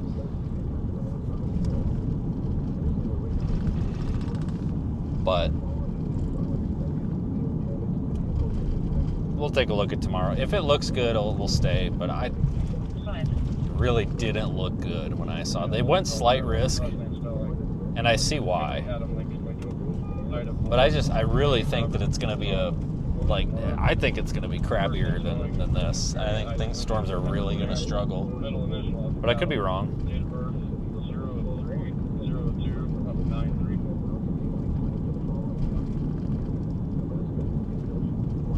I like driving through Nebraska. I'm not a big fan of northern Nebraska, though. I don't really like going north of I-80. Clear, valid, 111 Delta regular. Going up by Thedford and whatever that is up there, like Thedford and stuff. Like, that don't bother me. I mean, I kind of like it up there, but I don't like going farther north than that. Like, you kind of get away from everything. Like, I really like the western southwest piece of Nebraska. 9.402 and 9.403 all off duty. Thank you for your help and have a good rest of your day. Thank you. Have a good one. 5055. Just for your 43. right about 36, we're walking on fire again. But I don't know. This is what I think of when I think of like storm chasing and stuff. You know, there's so much noise and just chaos in the storm chasing world with some of these streamers. The problem with streaming is it's really allowed a bunch of doorknobs to come out here and do it. But a lot of people think it's like driving into tornadoes and acting like an idiot. It's really not. Like, you can come out here and just screw around on these kind of lower risk, low end days and have a pretty good time. You don't have to have a big severe weather tornado set up to have a good time out here. All right, well, I thought the road was right here, but apparently it's up a ways. You can kind of see the base of the storm way off there to the northwest. Once we turn, we'll be getting closer, so pretty soon you'll be able to get a good look at it here, I think. A couple minutes. Attention ambulance 303. Respond on a fire. Assist at 13613 Saddle Drive. Fort Morgan storm's dead. So I guess we did pick the right. Oh my god, a rainbow! Hold on. It's not even a rainbow. It's like a rain band. Look at this thing. I don't know what do you call that? Mountain Daylight Time.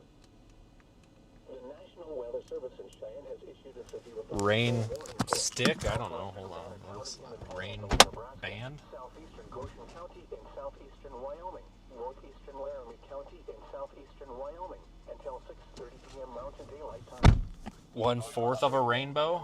John O'Shnora, Sam, Robert Union, David. Near Whitecross, or 29 miles south of I'll take it. Count it. Let me get turned around. Jacob, Boulevard, Apartment 7111. I don't know if I can get turned around on this road. Pretty damn narrow. Hold on here. Ditch is pretty steep. Okay, yeah, that was no problem. Never mind. Don't worry about it. Hawk Springs State Recreation Area, Whitecross, Hawk Springs Reservoir, and Hawk Springs Campground. For your protection, move to an interior room on the lowest floor of the building. So we just keep going west, and then we end up on the main road that goes to Kimball.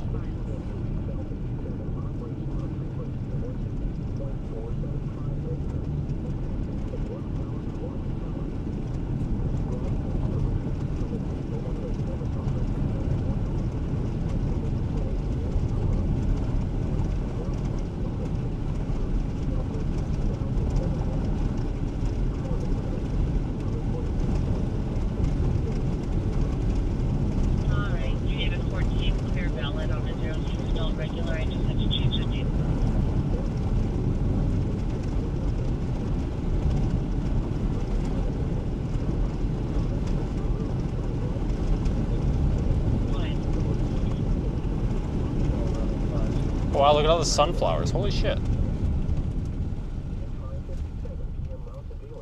There's like 1,000,001 sunflowers out here. Look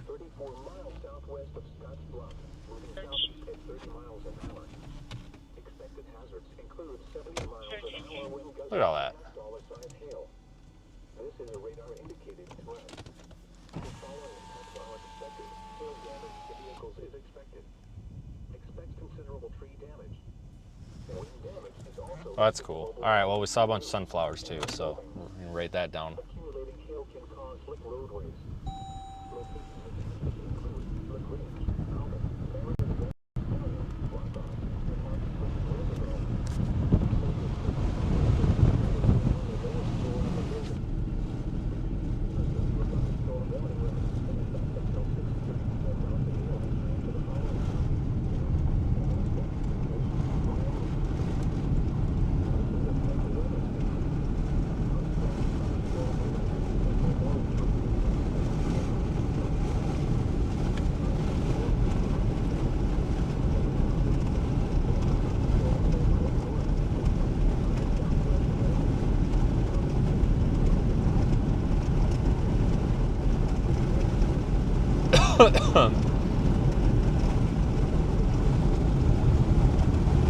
really dusty out here.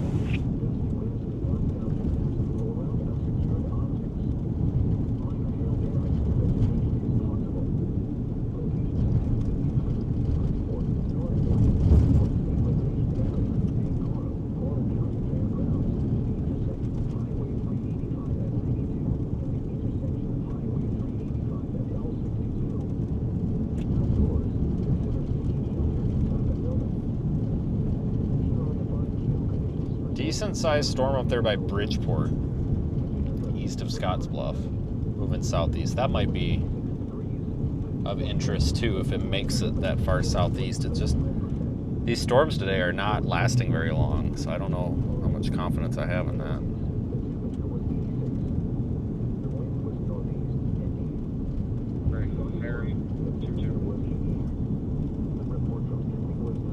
You cut out and then your background noise tries to.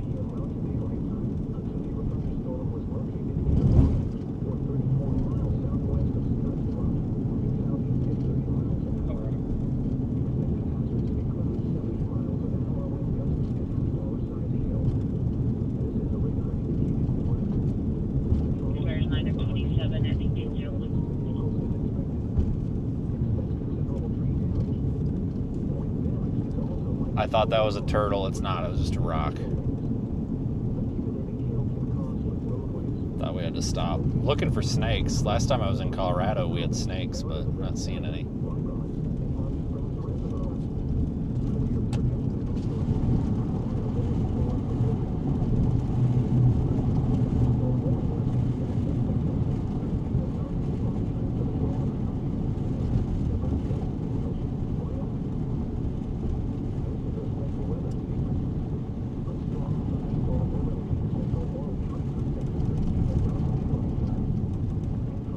And it's just an expiration of 20.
Guess I should check in on that Texas event here, see what's going on with that.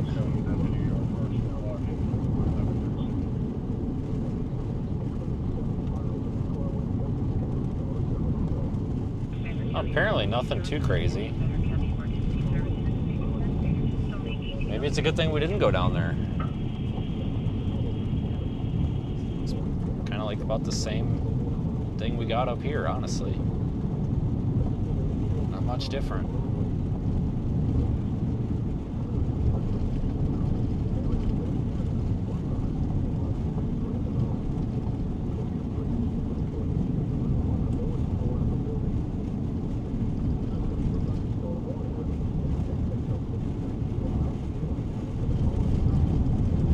These roads are all so nice out here. Like, they're gravel, but they're smoother than most paved roads where I live.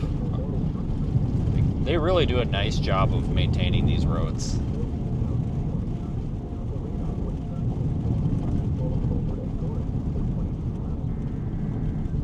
They just severe warned that one that's way up there north of Sydney. That was that one up there by like east of Scottsbluff I was telling you about.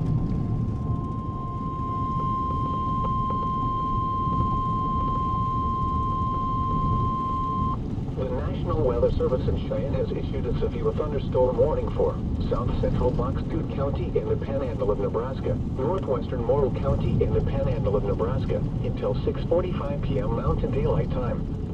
At 6:04 p.m. Mountain Daylight Time, a severe thunderstorm was located over Angora, or 20 miles southwest of Alliance, moving east at 15 miles an hour. Expected hazards include ping-pong ball-size hail and 60 miles an hour wind gusts. This is a radar-indicated threat. The following impacts are expected. People and animals outdoors will be injured. Expect hail damage to roofs, siding, windows, and vehicles. Expect wind damage to roofs, siding, and trees. Locations impacted include Alliance, Northport, Angora, and the intersection of Highway 385 and L62. For your protection, move to an interior room on the lowest floor of a building. Repeating, a severe thunderstorm... Okay, hang on. There's an abandoned building right here. Just give me 1 second.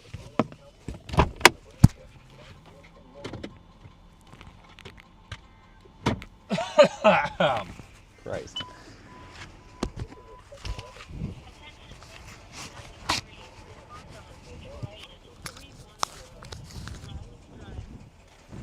Photo opportunity. I'm gonna make sure I got that car locked. I don't want some like homeless person popping out of this or something.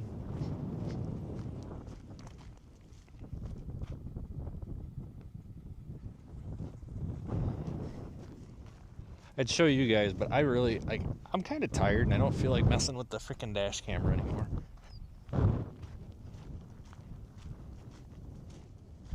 Well, let's take a picture. You can find it on the internet later. You guys can work for it.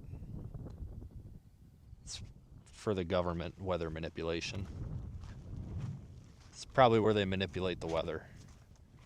I mean, this is an old like cement brick house from like probably like 18-20.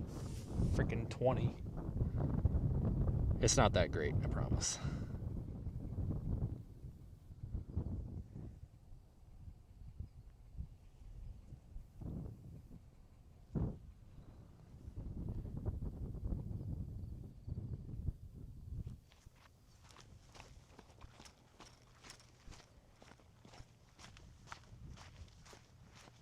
Anyway, we did it. We got a picture. Yay. Cool. And there's a car coming, and I'm afraid they're going to be driving really slow, and I don't want to get stuck behind them, so I got to get back in the car really fast. So I don't want to get stuck behind somebody. Not at all.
Sun's coming out. It might actually be a nice evening now.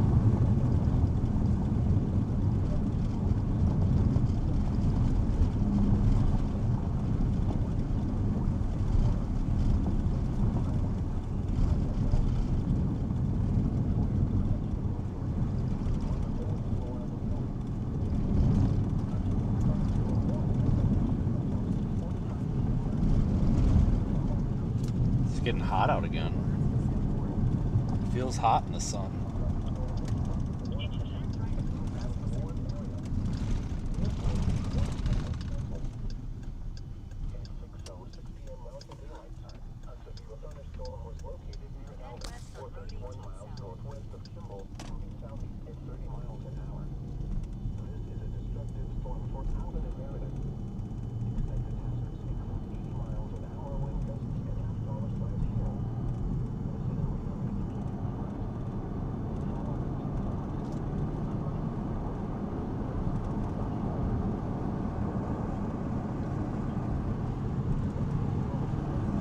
We get up to Kimball and decided for what we're going to do here. Probably west.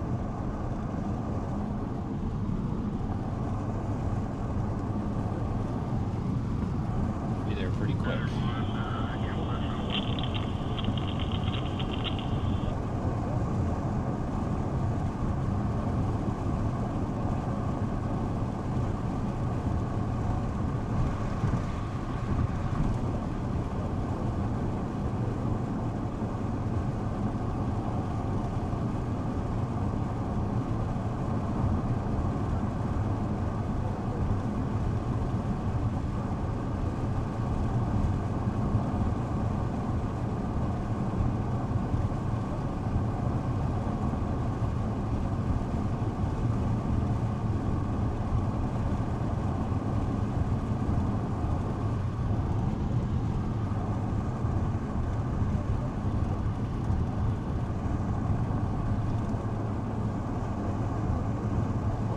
For thunderstorm warning on this thing is for 80-mile-an-hour wind.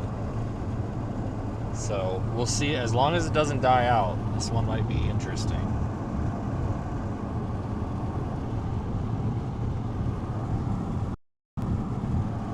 There's a lot of these have died out pretty quick today, so you gotta keep that in mind. I don't know if it's gonna last, but if it does, this might be a good one. Get this one right about there.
Yeah, this is going to be more of a wind risk than a hail risk by the looks of it.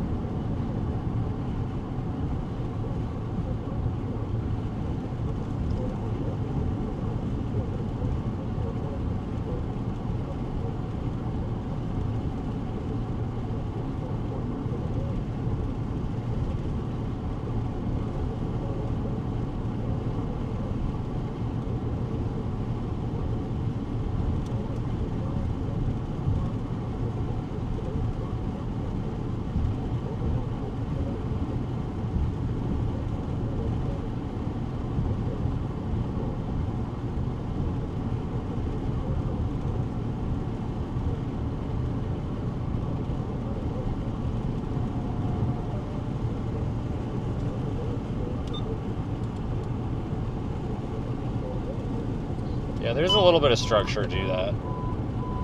Attention, ambulance 2621, engine 2601, respond on assault in progress at 11283 WCR 18.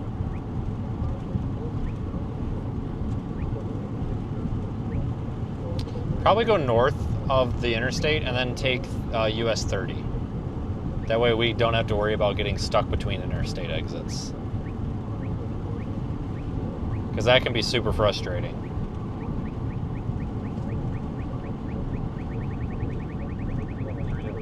Can I get a cucumber? 3 David 14-8 from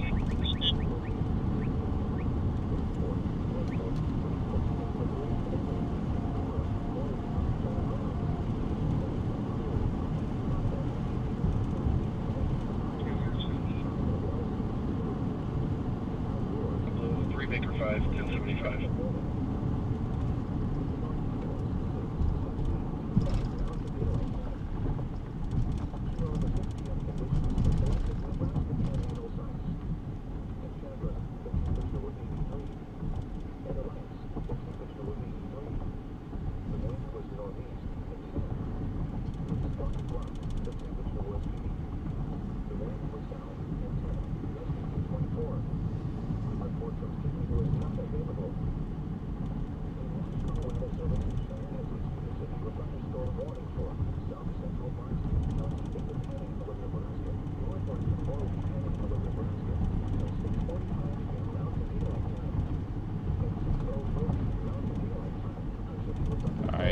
Next road here, we'll just go. Wow, look, you can't. There is some structure. It's got like a little inflow band on it,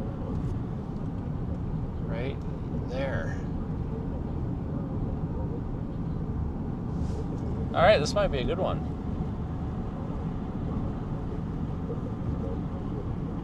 Still warned for 80 miles per hour.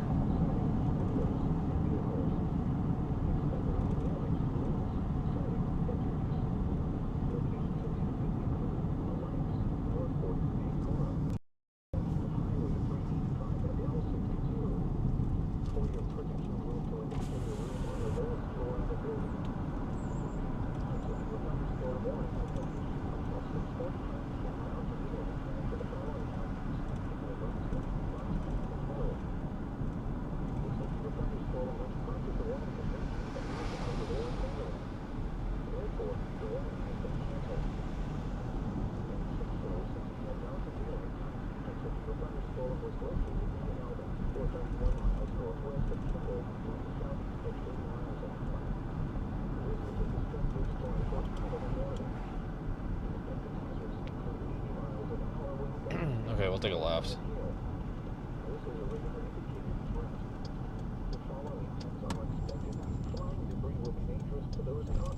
We were here once this year because somebody was making a comment about this Pizza Hut.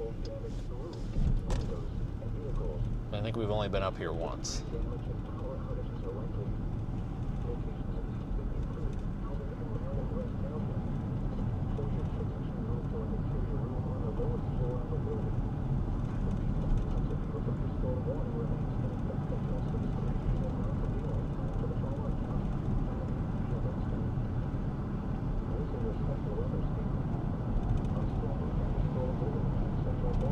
It's like a new severe thunderstorm warning is coming out.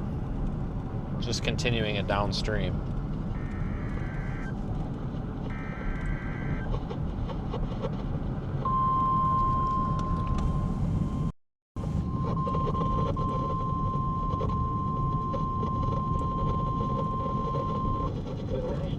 Service in Cheyenne has issued a severe thunderstorm warning for northwestern Kimball County in the panhandle of Nebraska, southwestern Banner County in the panhandle of Nebraska, southeastern Goshen County in southeastern Wyoming, east central Laramie County in southeastern Wyoming until 7 p.m. Mountain Daylight Time. At 6:18 p.m. Mountain Daylight Time, a severe thunderstorm was located over Albin, or 24 miles northwest of Kimball, moving southeast at 30 miles an hour. Expected hazards include 70 miles an hour wind gusts and quarter-size hail. This is a radar-indicated threat. The following impacts are expected. Hail damage to vehicles is expected. Expect considerable tree damage. Wind damage is also likely to mobile homes, roofs, and outbuildings. Locations impacted include Albin, Bushnell, Oliver Reservoir, and Oliver Reservoir Campground. For your protection, move to an interior room on the lowest floor of a building. This is a dangerous storm, producing large hail driven by severe winds. Shelter now inside a sturdy structure and stay away from windows. If you are caught outdoors, cover your head and neck. Repeating, a severe thunderstorm warning has been issued until 7 p.m. Mountain Daylight Time for the following counties in Nebraska: Banner and Kimball and Goshen, Wyoming.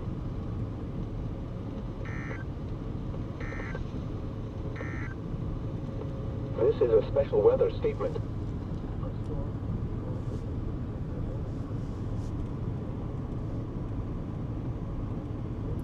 All right. So they've got this thing warned almost down here to Kimball. It does include some parts of Interstate 80. This might have some supercell structure on it.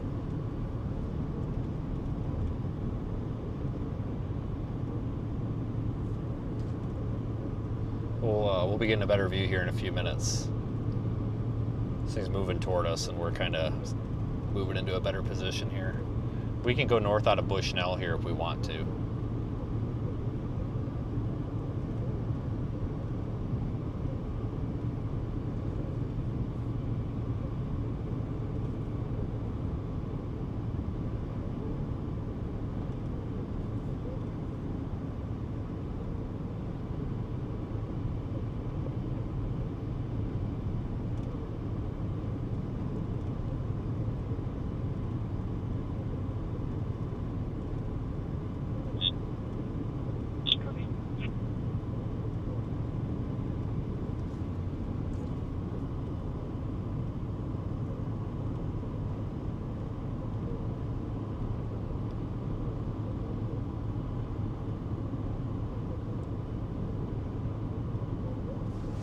Yep, I think this is that same one that I was telling you guys about probably like an hour and a half ago.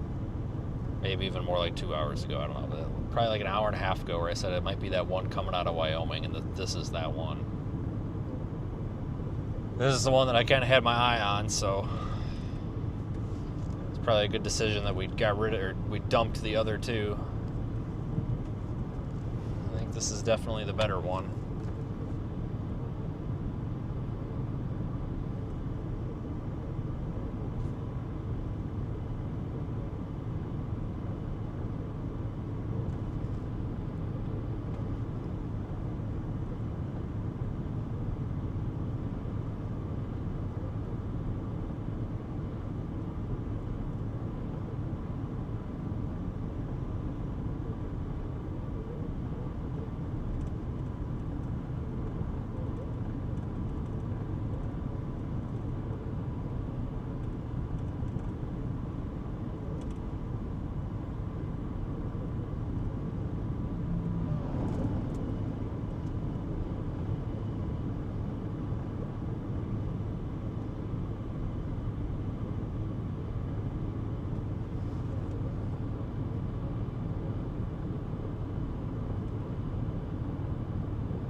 Sure is warming back up, though.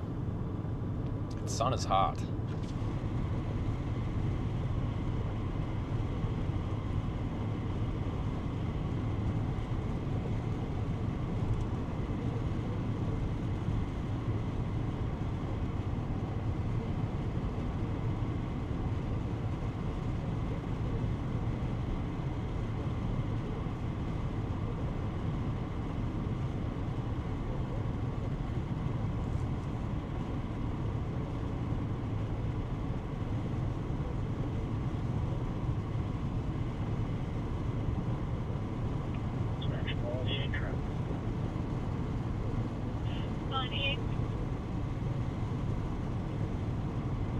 Lincoln Way and Converse and Shea County personalized George Henry Ocean 5 Columbia and Brand Attachments. Severe thunderstorm warning there for that storm north of Sydney now. 203. Story about the 1600 block, 102 passenger 47. Thunderstorm warning for northeastern Cheyenne County in the panhandle of Nebraska until 7:15 p.m. Mountain Daylight Time. At 6:24 p.m. Mountain Daylight Time, a severe thunderstorm was located over Gurley, or 14 miles north of Sydney, moving east at 20 m/h. Expected hazards include 60 miles an hour wind gusts and quarter-size hail. This is an indicated threat. The following impacts are expected. Expect wind damage to roofs, siding, and trees. Locations impacted include Lodgeville, Dalton, and Gurley. For your protection, move to an interior room on the lowest floor of a building. Repeating, a severe thunderstorm warning has been issued until 7:15 p.m. Mountain Daylight Time for the following county: Cheyenne, Nebraska.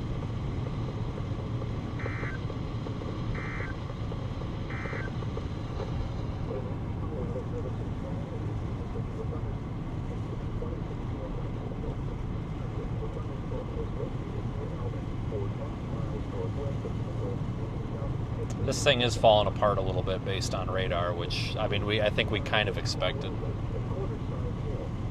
But you know, it still might look pretty good. The sun's kind of blinding us, so we'll get up here another mile or two, and then we'll go north, try to get a little bit closer, see if we can see anything.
Alright, so I think this is Bushnell or whatever, yeah, Bushnell. So we'll take road 17 or whatever this is north. The sun is blinding me right now. I gotta change direction here. This is killing me.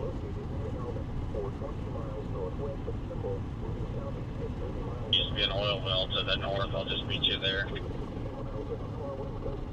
Definitely.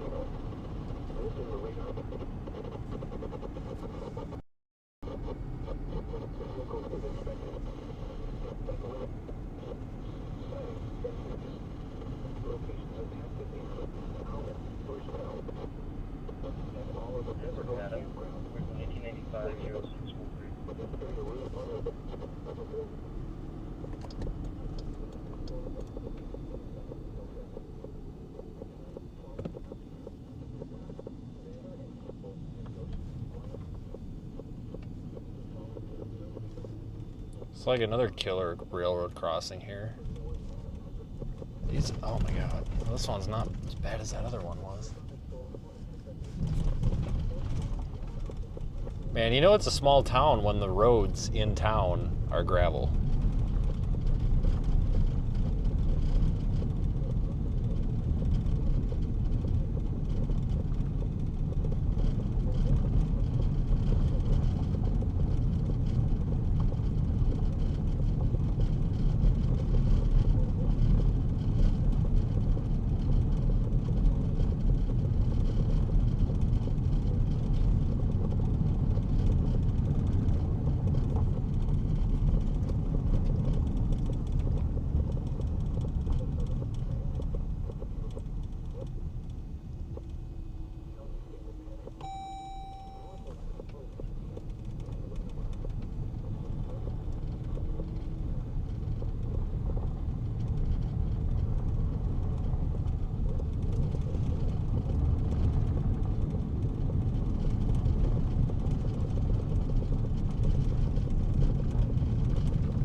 Humidity.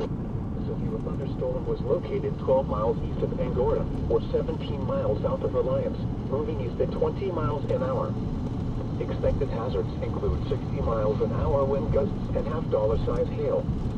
This is a radar-indicated threat. The following impacts are expected. Hail damage to vehicles is expected. Expect wind damage to roofs, siding, and trees. This severe thunderstorm will remain over mainly rural areas of northeastern Morrow County. For your protection, move to an interior room on the lowest floor of a building. Repeating, a severe thunderstorm warning has been issued until 7:15 p.m. Mountain Daylight Time for the following county: Morrow, Nebraska. The National Weather Service in Cheyenne has issued a severe thunderstorm warning for south central Box Butte County in the Panhandle of Nebraska, northwestern Morrow County in the Panhandle of Nebraska, until 6:45 p.m. Mountain Daylight Time. At 6:04 p.m. Mountain Daylight Time, a severe thunderstorm was located over Angora, missile or site. 20 miles southwest of Reliance.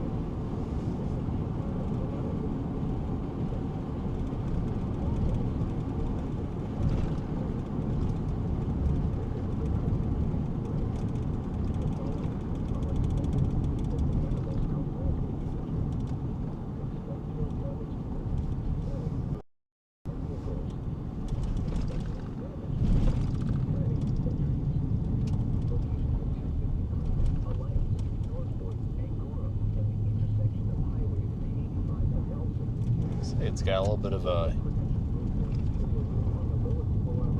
inflow lowering or something.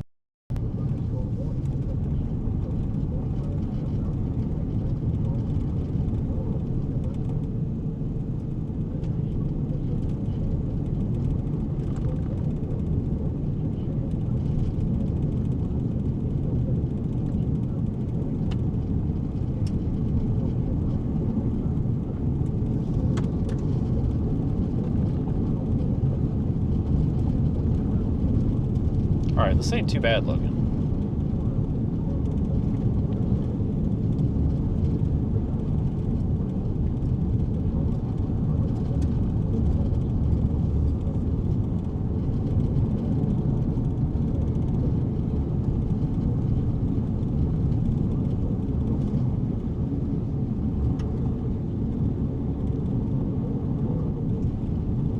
It has weakened quite a bit though. We're only a couple of miles from Wyoming. Some of what you're seeing might be on the Wyoming side.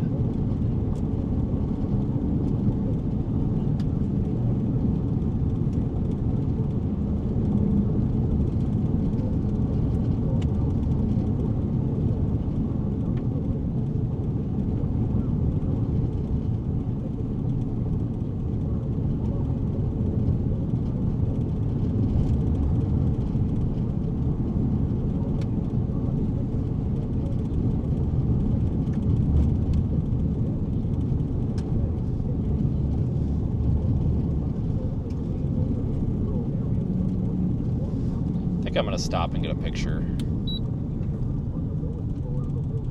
Right here past this sign. This don't look half bad.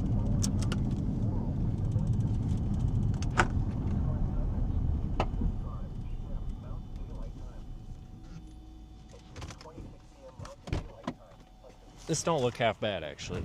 This is probably the best one of the day here. Oh, it's cold. It explains why this thing's not doing super well.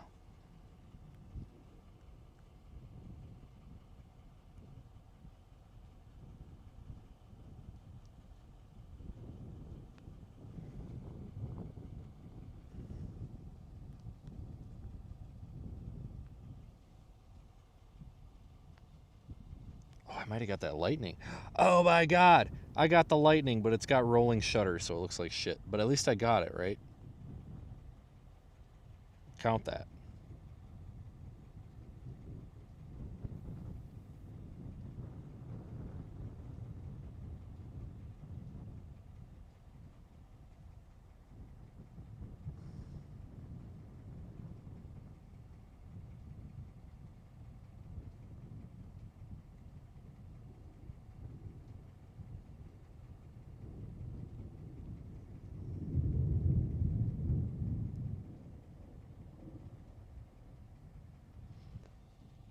Damn, I wish I would have got that without the rolling shutter.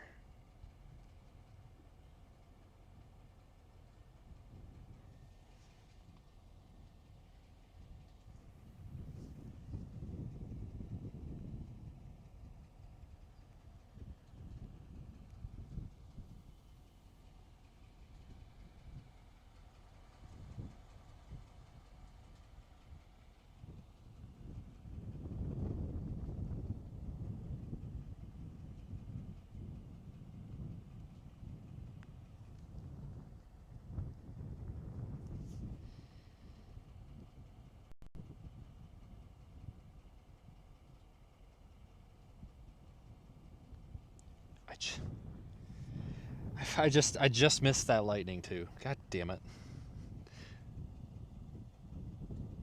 I literally just went to look at my phone. God damn, you just got fucking... Oh man, I'm pissed.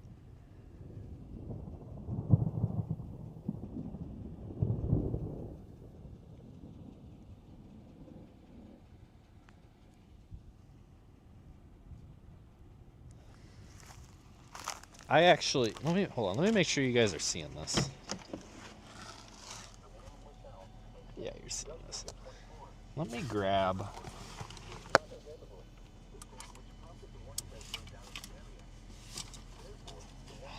I need something. I feel like we need a camera on this. Like something better than what I'm doing. Oh great, here comes a bunch of people. Wonderful.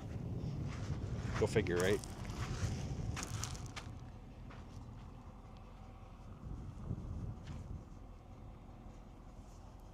I might set up a tripod and just run video. So what I do is I cheat. I just sit and hold the camera or hold the iPhone, and then I just use live photos. Oh, they're gonna stop and talk, aren't they? Oh, it's Tony, thank God.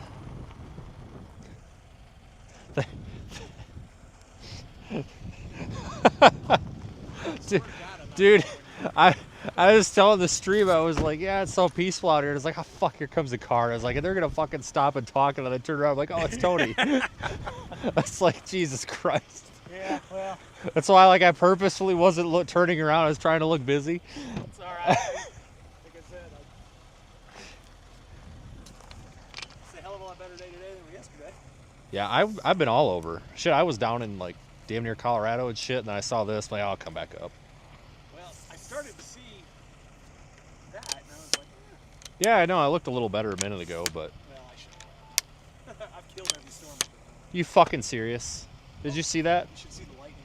Oh, no, I saw it. I saw it on Facebook. Way better than the shit I got.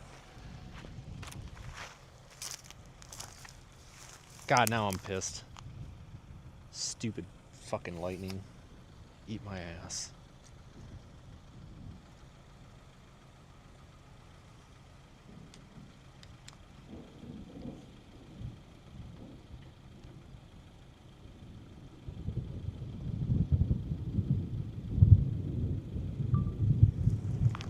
Ah.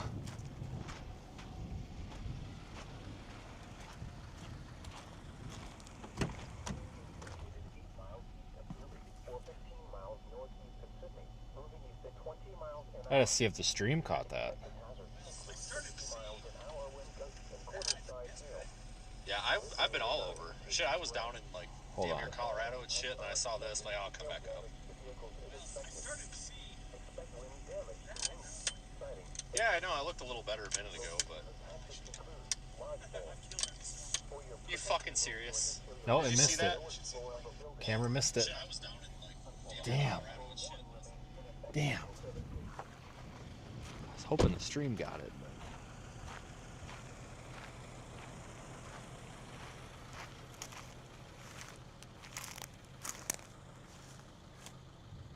Yeah, this makes the trip a little more worth it.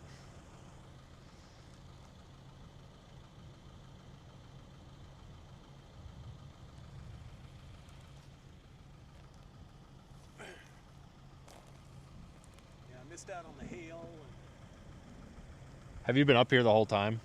yeah, I got on the storm up near north of Kimball originally. I think we were on the same one. Took my sweet ass time getting out here. Well, I was almost late because I didn't leave North Platte till like 4. Oh shit. Yeah. God, yeah, I was playing Pokemon the whole way.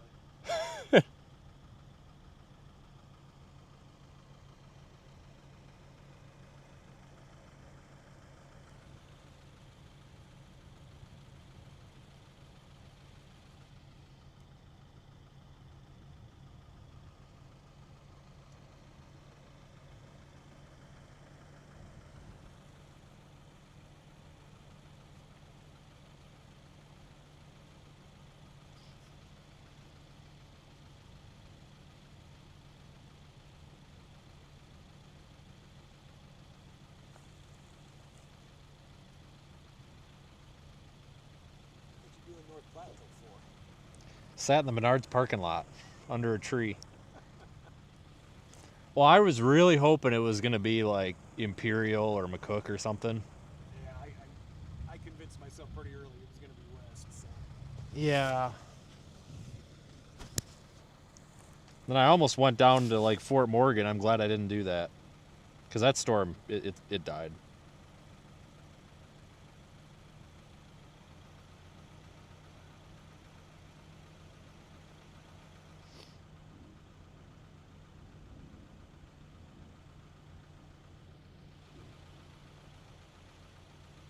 I'll probably give this to I-80 and then I'm going to make a 2-hour drive home and drive them home. I'm going to try to get to Kearney. You try to get home. I shouldn't be too bad. You heading home then, I take it? I think so. I kind of thought, if today's a decent day, I'll go home. Because I kind of do want to. Like, I had a bunch of shit to do. I kind of planned on being home this week, but. Yeah, I don't blame you in the least there. Yeah, I mean, I figured if today was absolute crap, it's like, I'll stay out for another day. But what's going to happen is it's going to end up, like, of course, it's going to end up on frickin' I-25 or something. And then I'll, Yeah, that's why I think I'll go home tonight. Yeah, well, you might as well. Shit, you damn near could have went home last night, after all. Well, in theory, I probably should have, given where all this fired off, but it is what it is sometimes. That's right.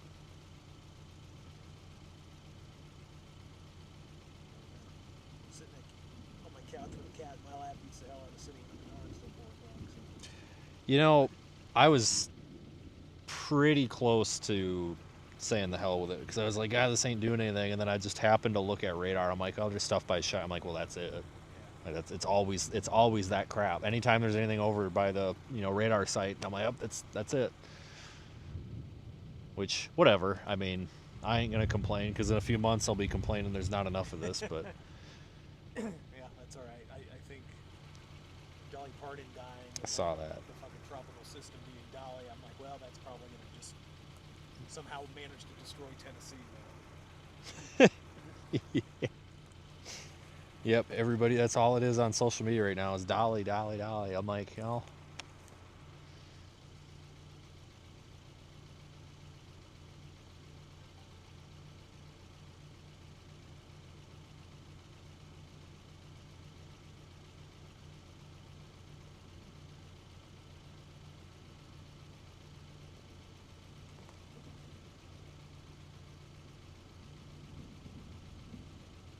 What's the name of this town? Is it Bushnell? Bushnell.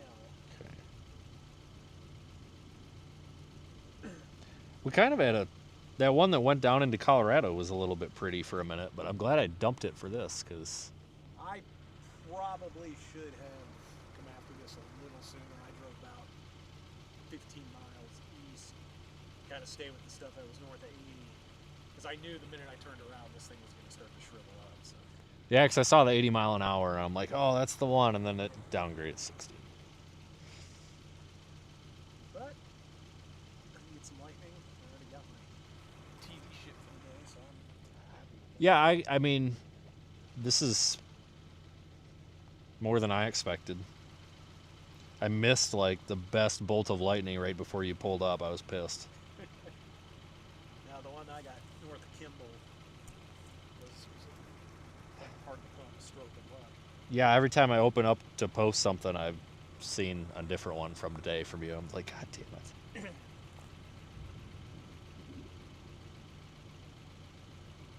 I could get a good one right off the side of that thing, that would be, I'll pack up and get the fuck out of here. Yeah. Yeah, the structure wasn't too bad there, but God dang it.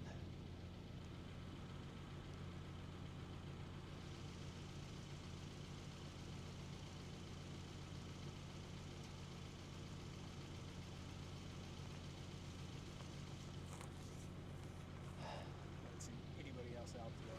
No.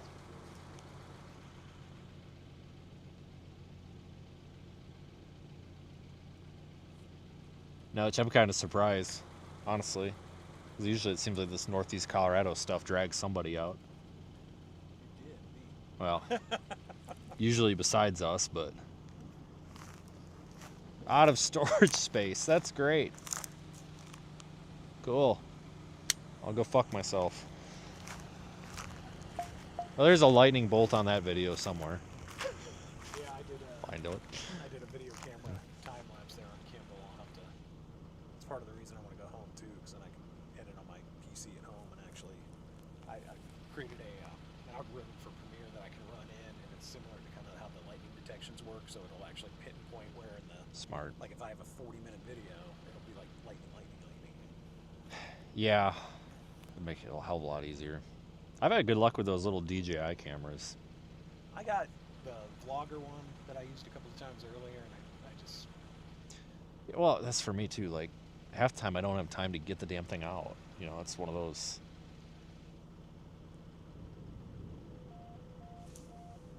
I buy all this stuff. It's like I'm going to use this all the time, and then I don't. Like that. Jesus Christ.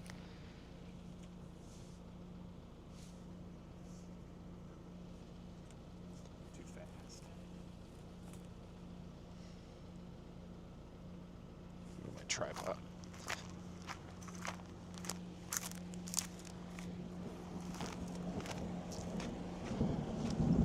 Make sure you guys still have something in view here. It's kind of close. It's hard to see now. The wind was northeast at 10. It started to drop to 60 feet. The wind was south at 10, gusting to 24. The report from Sydney was not available.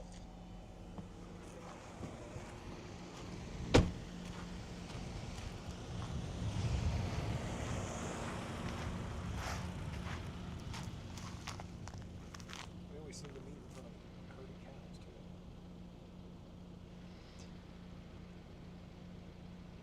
Yeah, I had couple little ones standing in the road down there an hour ago. Well, we killed it. I killed him. I think he was doing fine. Well, it definitely was taking a dump when I pulled up. How long you been here? Probably 5 minutes before you showed up. Because I went all about north about 10 miles.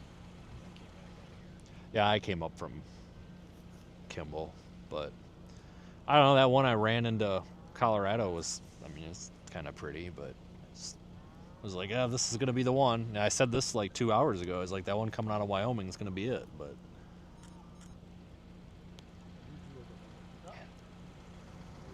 find another piece of pea-sized hail. I appreciate my boss's sense of humor. They were like, all right, you're job for today is just to get 2 pieces of hail. I haven't even done that yet. I haven't either. I probably should throw my stuff in the car though.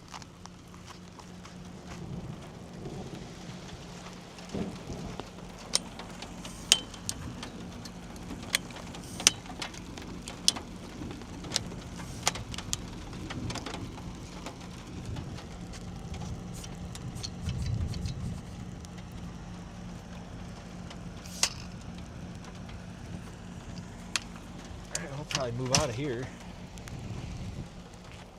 All right, well, I'm gonna get the hell out of here. Yeah, I'll see you soon, I'm sure.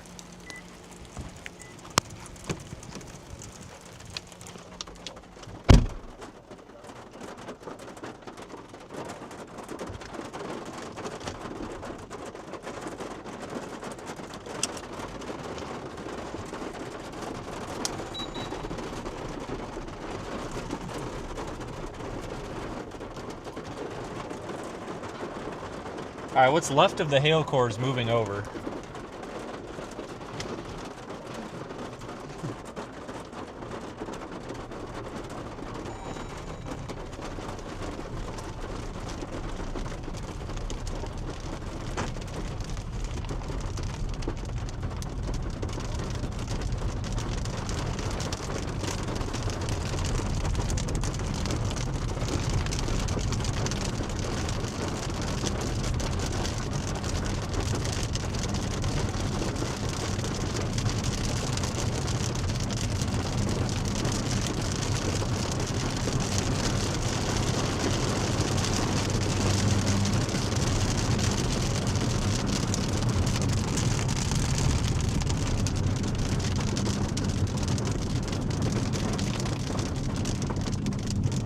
We've effectively killed this storm. Certainly did a good job with that.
Well, this is good. It'll get all the dirt washed off the windows here for me so I actually see out again.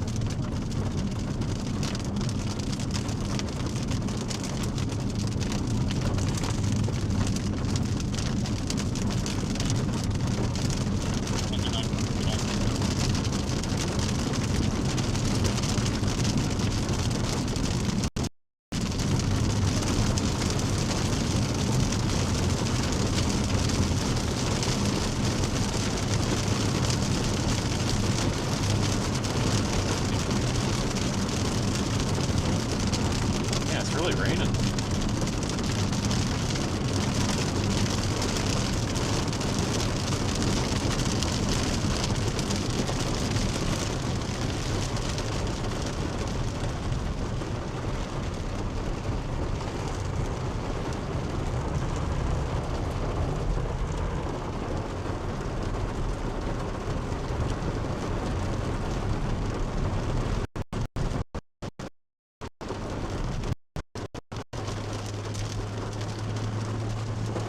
Dumping rain.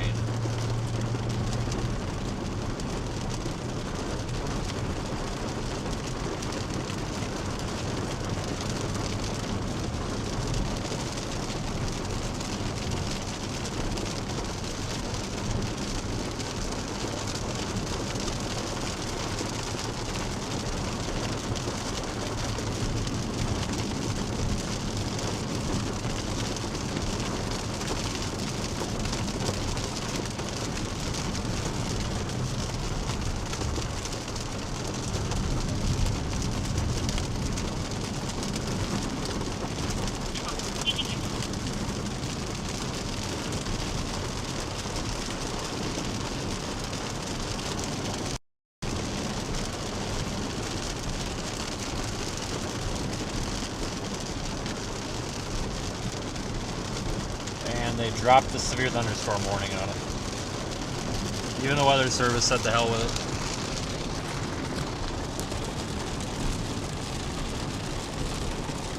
I can't say that I blame them.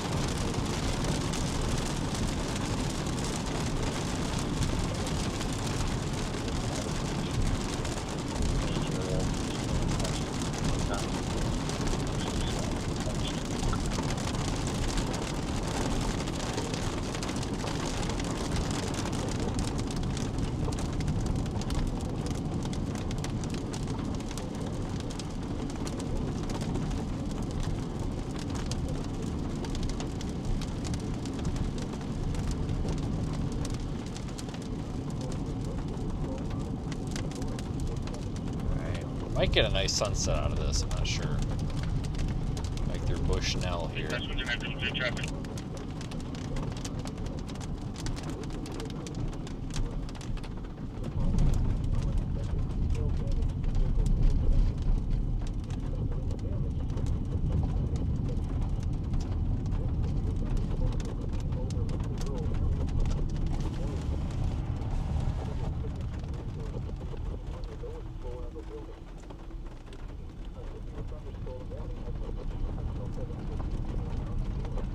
Not much in this town, is there?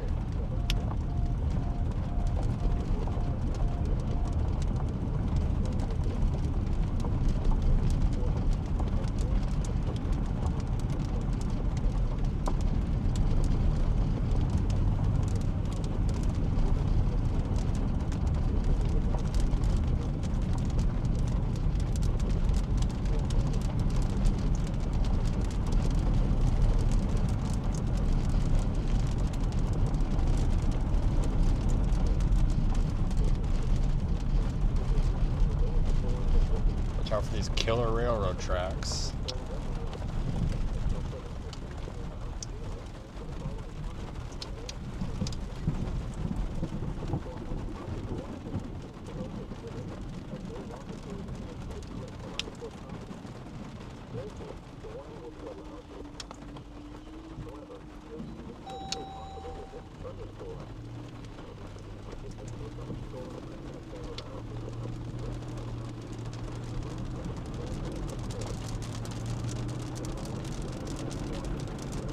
Yeah, I don't even know if all those houses are lived in.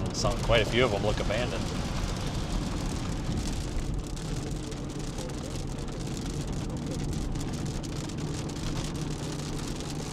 Get our way back down to I-80.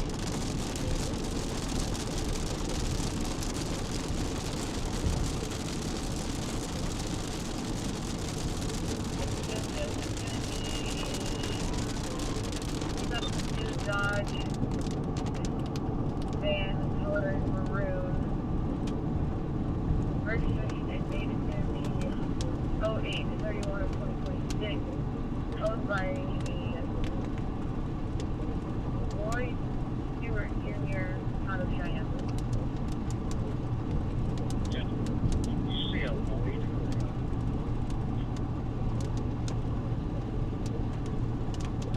Roy R. as in Robert O. Ocean Y. Young.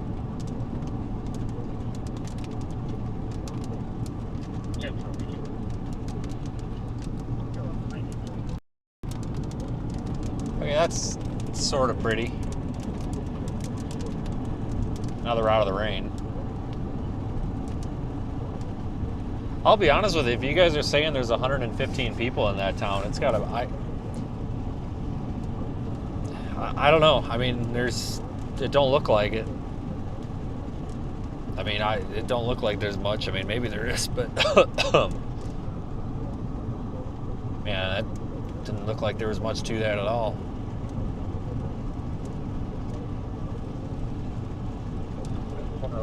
Parkway and on drive, we'll call out saying Edward Tom 206.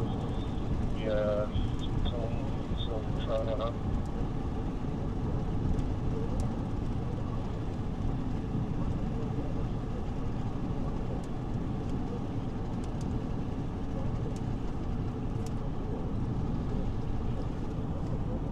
He's just right here with me at 17 and 66. He said that one of his drivers said that he can getting in straight off this side. He won't be affected by the thing down there. Copy. If he's coming from 17, he can go. It's clear.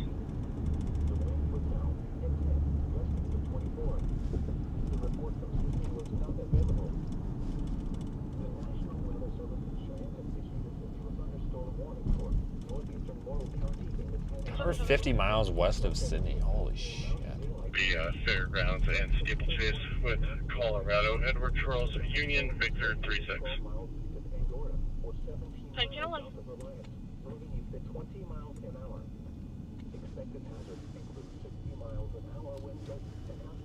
Alright, I'm stopping. This is cool.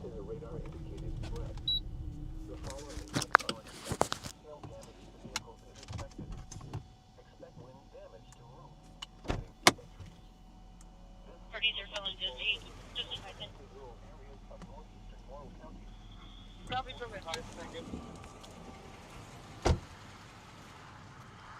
Walk over here, get that light pole out of the shot. Oh, I parked right by a no parking sign. That's hilarious.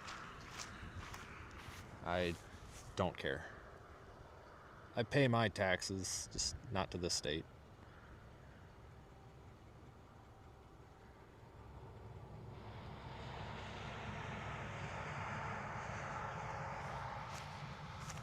I will consider the no parking sign as soon as I see them filling potholes. How's that? Is that a fair trade-off? Actually, shouldn't complain because this stretch of I-80 is actually in really, really good shape.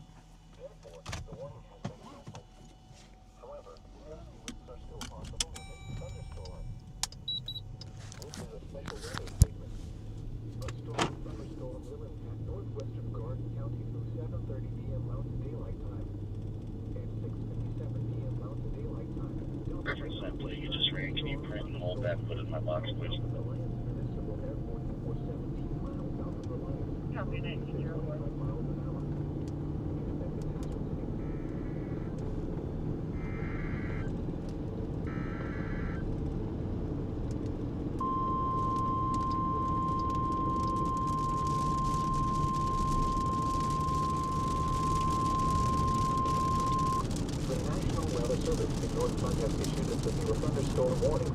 Northwestern Garden County in the Panhandle of Nebraska until 7:45 p.m. Mountain Daylight Time. At 7:02 p.m. Mountain Daylight Time, a severe thunderstorm was located 14 miles southeast of Alliance Municipal Airport or 19 miles southeast of Alliance, moving east at 25 miles an hour. Expected hazards include 60 miles an hour wind gusts and half-dollar-size hail. This is a radar-indicated threat. The following impacts are expected. Hail damage to vehicles is expected.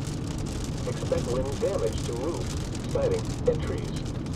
Locations impacted include Crescent Lake National Wildlife Refuge, Deer Lake, Mupper, and Trouter Lake. For your protection, move to an interior room on the lowest floor of a building. Repeating, a severe thunderstorm warning has been issued until 7:45 p.m. Mountain Daylight Time for the following county: Garden, Nebraska.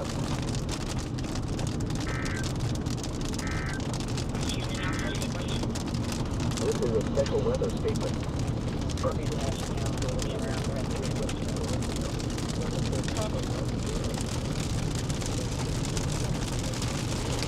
Yeah, well, today was definitely the better of the 2 days, that's for sure.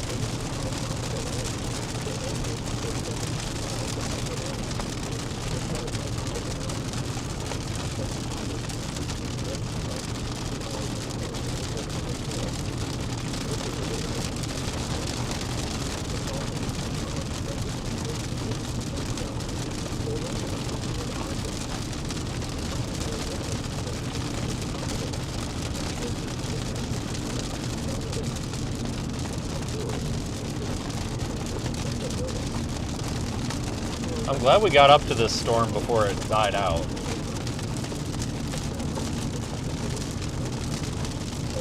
Definitely weren't a minute too early, that's for sure.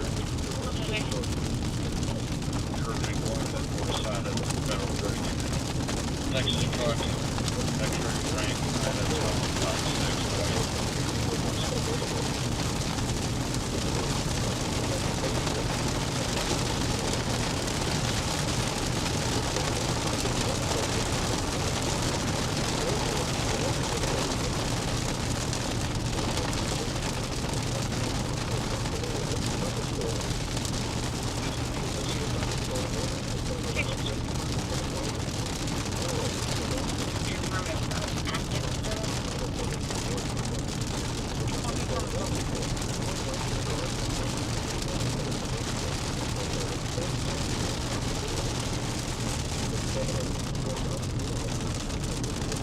We ended up with a decent sunset too, so that counts.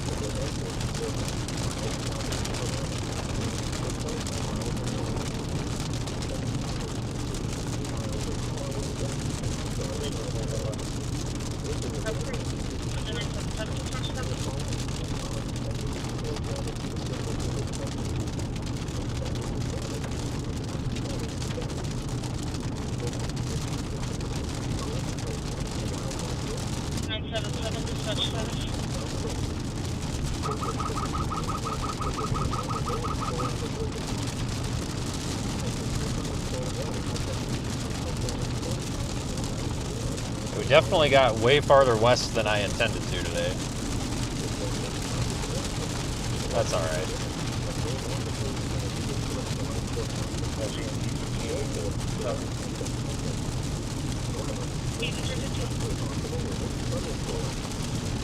Be on the corner of South Elm. Corner of Parkway, corner of Clay, John, Henry, Charles, and Brown Square. On the left. That's just where it's at.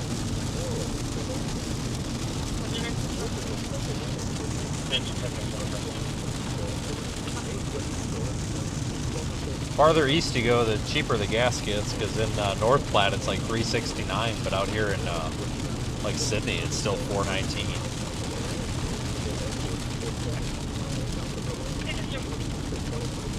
I don't need to get gas. I don't need to get gas at all tonight, honestly. I mean, I got plenty. Get all the way to probably get all the way to Omaha if I wanted to. This thing does pretty decent.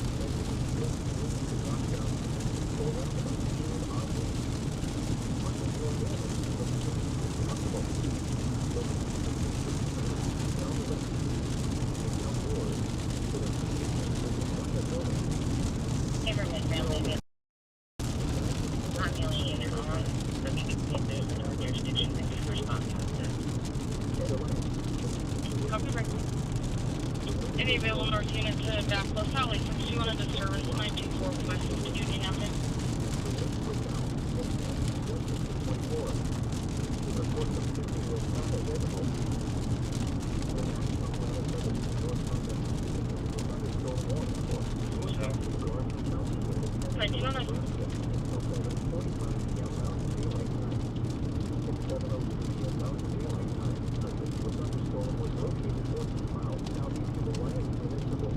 What the hell's going on there?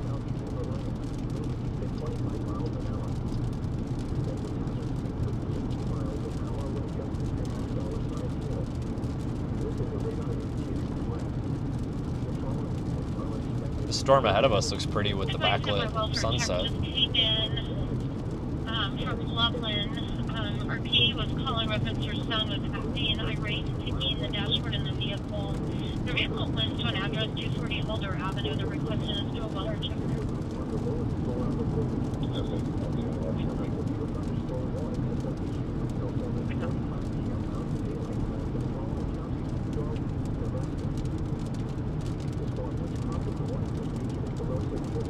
Oh, that's right. We gotta go through that damn road work again. Forgot about all this crap.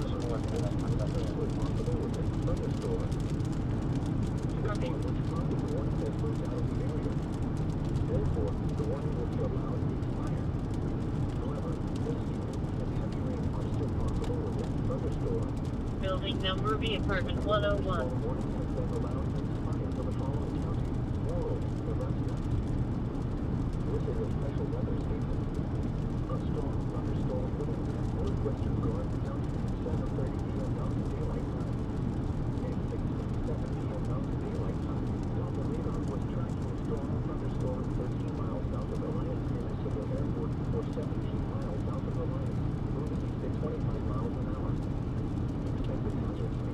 Be reporting this. The drive. It's going to be associated to 904. I think I'm gonna try to get to like Grand Island or Lincoln tonight. Should be able to do that by midnight. Shouldn't be that bad. Probably not Lincoln. Probably Grand Island. I hate driving more than like 6 hours at a time. I get really bored, and if I can get to like Grand Island, then I only think I have a 7 8-hour drive. 7.5. If I stop in North Platte, it's a 10-hour or 10.5. Kearney is probably still a 9-hour. 73-year-old female, conscious breathing, transfer. But I look at tomorrow, guys. Like, I don't know. It wouldn't be a bad idea to stay out there for it, but it's way far west, and I don't really have much confidence in it, guys. I really don't. If there was more after it, like if it was, tomorrow and then a couple of days after that too, it'd be a little bit different. But I don't really want to end up in Denver or like Castle Rock tomorrow and then have a 15-hour drive back home for nothing. So I think it might be a nothing tomorrow, honestly. I don't like the looks of it. But it's like I was saying back there to Tony, if today would have been kind of crap and, we didn't really get anything today, I probably would have started driving west tonight to get out to Denver for tomorrow. Just to try to, it's like, you're out here, just try to scrape something together. But we had a good day today, so I don't feel like I have to scrape tomorrow together. Today justified the whole trip, in my opinion. Like I said, I got dinner plans tomorrow, so I'm trying to get home for that. This is a special weather statement. A strong thunderstorm will impact northwestern Garden County from 7:30 p.m. Mountain Daylight Time and 6:57 p.m. Mountain Daylight Time. The radar was tracking the storm. I do hope that we get back out here, though, this year. We're kind of running out of time, because like I said at the beginning of the stream, we're going to be transitioning into that like fall severe weather season, where it's more Oklahoma, Texas, and some parts Kansas than anything.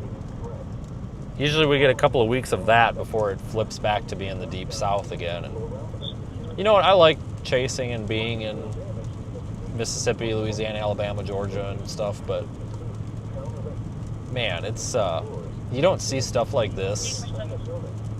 It's just not. It's kind of tiring,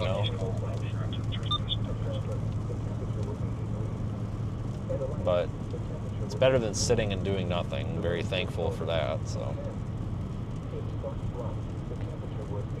honestly, guys, it's the way this year is gone. It's not going to be long, and we're going to be back out here for peak season again. I mean, seriously, as soon as March 1st comes around, it seems like everything goes by quick. I mean, we're not that far off. I mean, we got September, October, November, December, January. Realistically, we got about 7 months, and September is usually a pretty active month. If we don't get hurricanes or tropical storms, then we usually have some sort of, summertime thunderstorms and stuff, whether we're out here or Oklahoma or wherever the hell we are at. October can be a little bit hit or miss. November and December, usually you start getting into snow. January can go either way. February can be a little bit slow.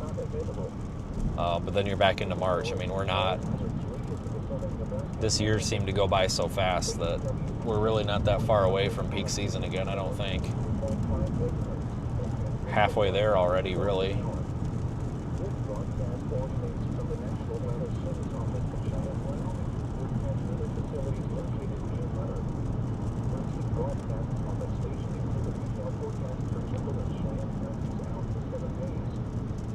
I am looking forward to like September, October severe weather chances, though. Hopefully we get that this year. Last year we really didn't, but that could make for some pretty interesting chase days. Really some unique experiences. I remember a couple times, I think it was 2023, at least 2 instances in 2023 where we had like tornado risks and supercells, and then a cold front came through and there was snow. So like it was like 70 to 80 degrees. You had storms, and then 4 hours later it was snowing. It was really, it was crazy. Like it's kind of interesting, but, and then I think It was probably 2023. I think. Might have been 24. But I think it was 23. Where we had a moderate risk for like 80 mile an hour wind. And we definitely got it in western Oklahoma. Because it was middle of February. And it was just weird. You know, you're normally talking about snow, but we ended up with like a springtime severe weather event out there. And then as soon as the line went through, it got down to like 35 degrees. It was crazy. It's just really weird, those transitions like that. So, won't be long. So, the slow season can be pretty interesting sometimes too. And I really shouldn't call it a slow season because there are some years.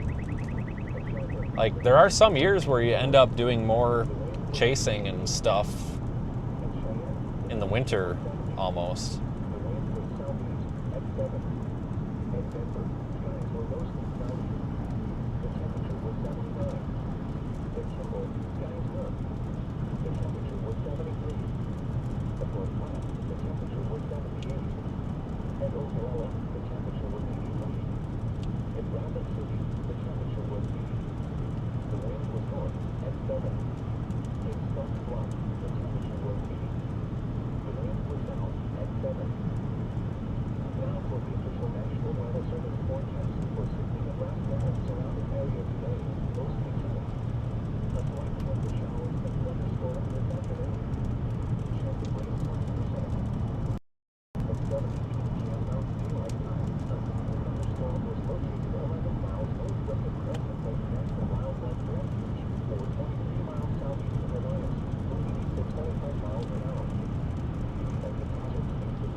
Sucks that it's getting dark early again too. Say that every year though.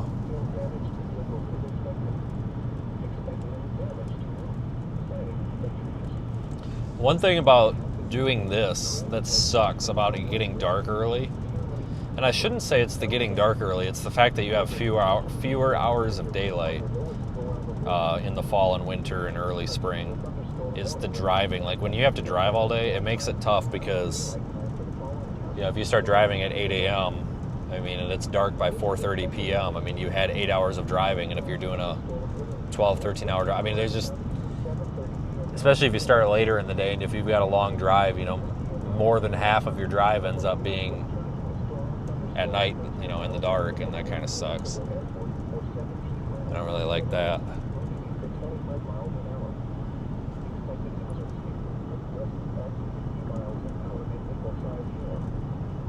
I do kind of prefer driving at night, but it kind of depends.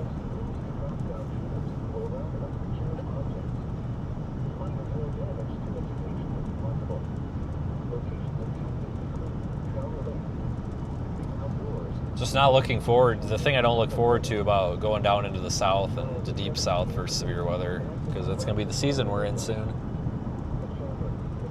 is the routes. I don't like driving all the way through Illinois. It's expensive, but it takes forever. It seems like there's a lot of resistance trying to drive through Illinois, whether it's like traffic or construction or what, but it just seems like you're met with so much resistance. Because a lot of times I'll go down all the way through Illinois and then like exit out Paducah or whatever and then go that way, but if I'm going to like Louisiana, Arkansas, Northeast Texas, Because a lot of people forget, you know, Northeast Texas season will be coming up soon too. But going down that way, a lot of times I'll go through, go to St. Louis and south, and then down 55 or 67, I guess, whichever. But because you can get all the way down into Mississippi that way, or you can go to Little Rock. If you go down and then take the state highway. So, because that state highway in Arkansas, I think it's 67, that goes from Little Rock to like Corning or whatever. That's basically an interstate, with the exception of like 30 miles of 2-lane road. But once you get to the 4-lane, it's basically an interstate. It's supposed to be I-50. It's supposed to be the future I-57, but God knows when that'll happen. Probably 20 years from now. Because there's all that construction where they need to make it, you know, 4 lanes from like Corning all the way to the like state line or some shit. And I've never seen them touch it. You know, I've been driving that route since 2014. I've never seen them touch it. And they've got the interchange built where it goes from, you know, 2 lanes to 4. Like, they're all ready for it, but I haven't seen them do anything. So I don't think it's going to be any time. I honestly think it'll be 20 years, I'm sure. But someday that's supposed to actually be an interstate, so. But it might as well be right now, because it pretty much is, other than that 2-lane area. But that's not a bad drive. But what I don't like is when you have to go through, like, if you're going to Alabama or Georgia or something, and you got to go through like Nashville. It's Jesus Christ. Like, I have more problems in Nashville than I do frickin' Atlanta or Chicago, and I truly mean that. Like, it seems like every time I go through Nashville, because it's kind of the timing for me. No matter how I time it,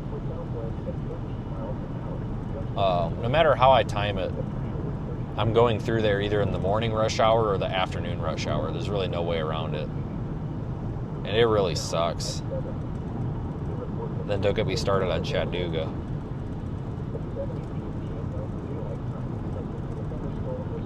Yeah, I hate going through Nashville. Don't usually have to do that too much, because a lot of times I could just go down to like Batesville and then adjust from there. But I like Mississippi and Louisiana.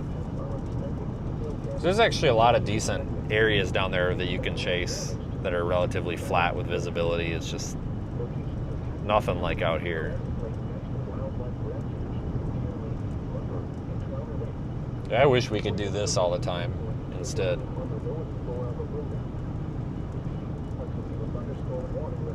I mean, we probably could. I mean, realistically, and I would never do this because I wouldn't want to do this, but like realistically, probably could. Because, well, in the winter, you could honestly focus on just snow. But sometimes that's worse. Sometimes that's just the Northeast and you get stuck out there. But you could flip the switch and shut severe weather off and just do snow, but I don't really want to do just snow. So that's the thing, in the winter, you can almost always find snow. Like it's always snowing something somewhere. Sometimes you got to go northwest to find it, but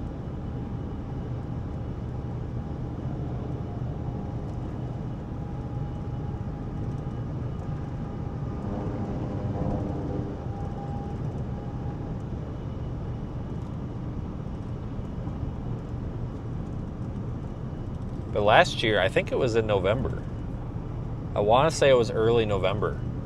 Because I remember the day before we had...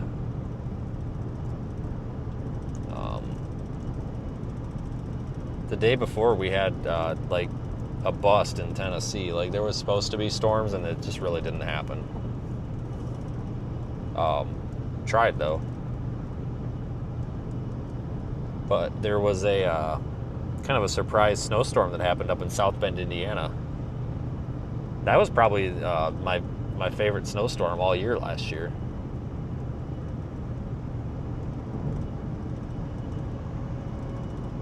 And that was a surprise. I didn't plan on that. It kind of just happened.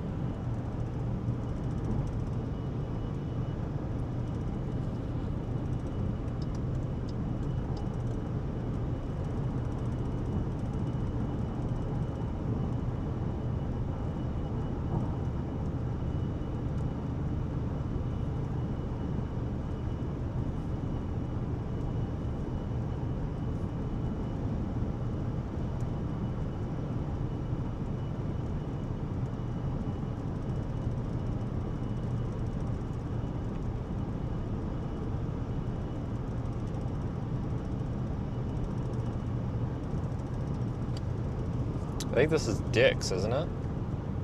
No, this is Potter. This is where we were yesterday. Just a little bit north of here, I think. Actually, no, we weren't. Jesus Christ. God dang it. Holy shit. We're not even to freaking Sydney yet. No, this is nowhere near where we were yesterday. Jesus Christ. God dang, I just looked at the map. Holy smokes. Like, we're not anywhere near anything. Like, I was kind of getting ready to stop in Big Springs at that Maverick. And that's like an hour probably up the road yet.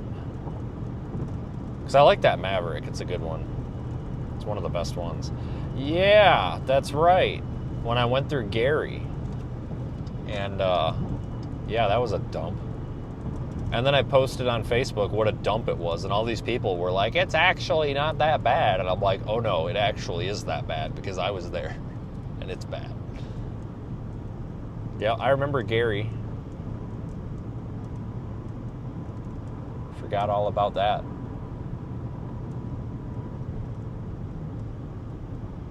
I think we did that on that day I drove out to Michigan at the last minute, but I could have, maybe not. But I think that was that day, because that day was kind of boring, so we went to Gary instead or something. But I look forward to it.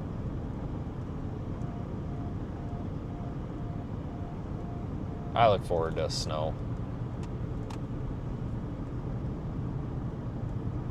Most of the time.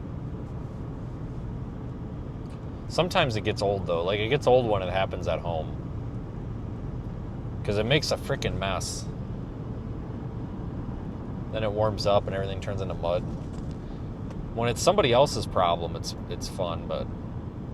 Because we didn't even really have much for snowstorms in Wisconsin, at least my part of Wisconsin this year.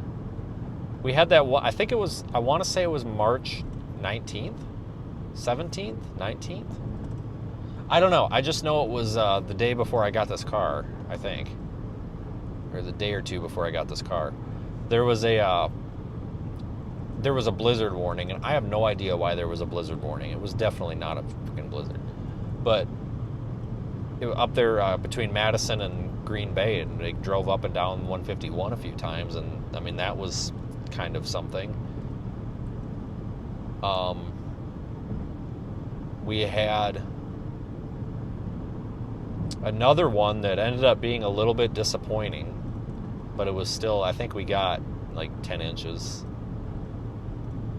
I think that was in December. I don't know, but we just didn't have like much for big snows. We had a lot of little snows, but we haven't really had a super active winter in southern Wisconsin since like 2017, 18. At least not by my standards. Like, I don't know, some people get 3 inches of snow and they freak out, but like, I remember when I was in high school, we were getting a bunch of snowstorms where we were getting like a foot to a foot and a half in like 12 hours, like several times a month. Like, it was a weekly thing, some of those winters. But these past few years, the winters have actually been pretty mild, and really it hasn't been that terribly cold either. The only time it's gotten super cold has been for like a week or two in February, because it seems like we always get like 10 days, and it's always like that second week of February where the high temperature is like -5, and that sucks. That's what I hate about Wisconsin. Like, I don't really mind the 30s, the 40s, because that's the thing. Like, a lot of people think, oh, it's Wisconsin, it's cold, and yeah, if you go up north, it's cold, but like down by us, down by Madison, it's usually not. Like, I don't know what the actual climatological average temperatures are, but I would say, just off my experience, like, average temperatures in the winter really like high of like 36 and a low of like 18 maybe. Like, it gets freaking cold as shit at night, but like, it's not this Arctic wasteland. Sometimes it is, but what I hate about it is we get these little stints where it's just cold as shit. It'll be high temperature of -5, and yeah, it's only for like a week, but my God, it makes it miserable. Like, it's hard on your car, it's hard on everything you do. It's hard on the heat. It's just, it sucks.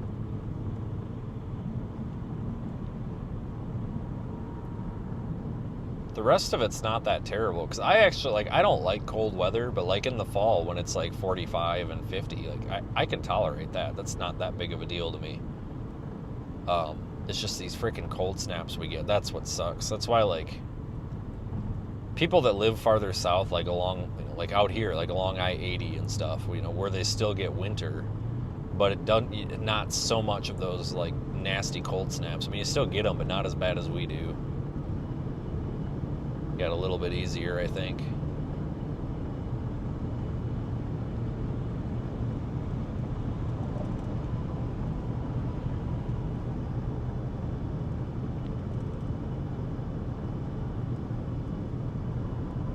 Really sucks is when it snows and then it gets so miserably cold out that the snow like freezes solid and you just have like giant blocks of ice everywhere. That sucks.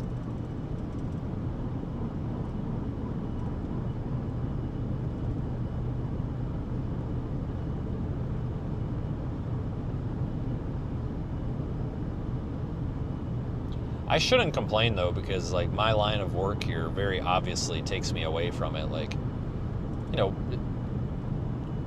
coincidentally, which is great, you know, where I live, the coldest, most miserable time of year is also the time of year when there's severe thunderstorms in the deep south. And well, that's the deep south. It's not cold and miserable there. It's warm and subtropical. So, you know, you go down there and it's 75 degrees in the middle of January. It's great.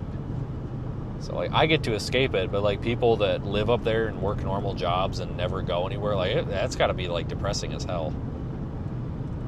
I mean, obviously that was me at one point, but, I mean, it's been so long, I kind of forget, but it's got to be depressing to just be in that, like, dystopian hellhole of Arctic Circle for basically 7 months straight, you know, it seems like. It seems like October, November, December, January, February, March. And part of April can be kind of miserable too. Like, we had a cold April this year. It like didn't seem to want to get above freaking 45 or 50 for most of April, which really sucks, man. I mean, like, it's like it's spring and you can't even get the damn temperature to go up. And then we had the opposite of it this year. You know, we had, I think it was back in middle of July or whatever, we had like 3 weeks straight of like 100 degrees, and it's like, god dang, we just can't find a middle ground up there.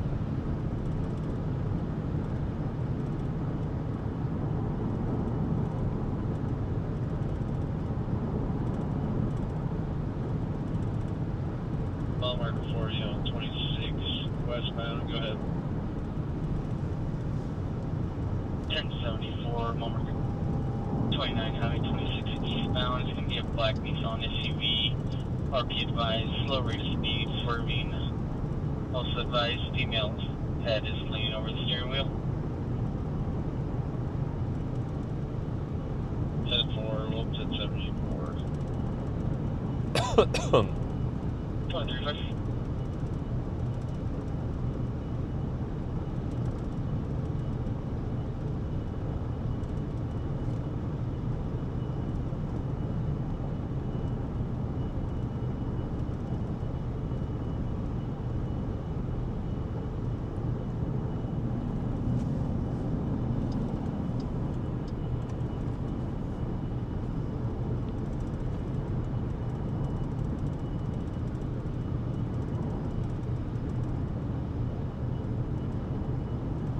Yeah, this is actually looking north. It's just all kind of backlit from the sun behind us. So I'm going east. I really do wish that there was another day or two out here, though. I'm kind of glad we didn't go to Texas, though. Because, well, hold on. Yeah, that's just a big blob down there. Like, honestly, I don't think Texas really got anything better than what we did up here, so I think we kind of lucked out on that, because I almost went.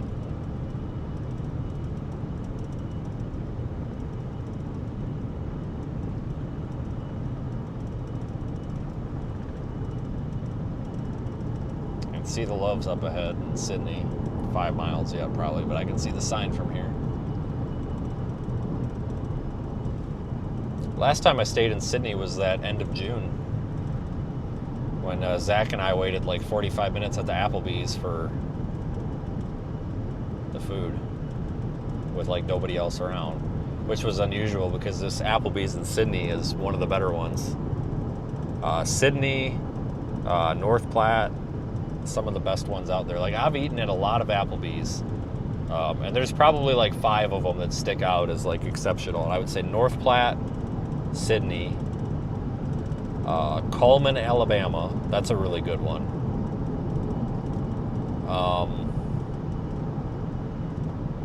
Council Bluffs, Iowa.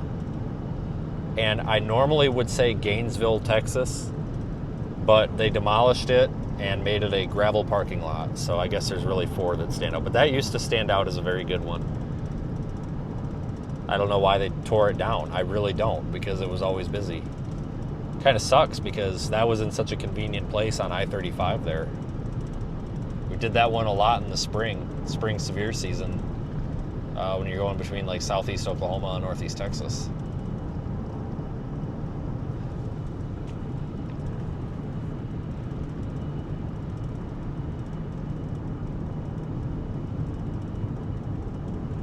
Most Applebee's are fine, but there's some of them are like exceptionally good. But that one in North Platte, man, I tell you what, it's one of the better ones. Oh, there is one in, what is it? Dunkirk, New York. That one is very good, too. That one's really good. Like, honestly, like, I drive all over the country. Like, I could get to these decent places to eat without a GPS. Like, it's kind of... After you've done this for, like... It took me, like, 4 years. After, like, the 4th year, you start to realize, like, you don't have to look up where you want to go to eat or where you want to stay. Like, you just kind of know what's good and what's bad. But I tell you, this year has been the year of the Texas Roadhouse. I never go to those, but this year, it kind of happened because when Daniel was out here, Daniel started wanting to go to the Texas Roadhouse, so we ended up just going to Texas Roadhouse a lot. And I tell you what, that place is a lot better now than I remember it being. But for some reason, like, I remember that place being like super, super expensive. And honestly, at least the ones that we went to this year, like, they weren't really any more expensive than Applebee's. I mean, some of the stuff's kind of pricey, but like overall, it seemed like it was cheaper than normal. So I don't know, maybe they kind of got with the times, but this was definitely the year of Texas Roadhouse. A lot of that, I think, is Zach's influence, too. But I'd take that over Applebee's, I guess.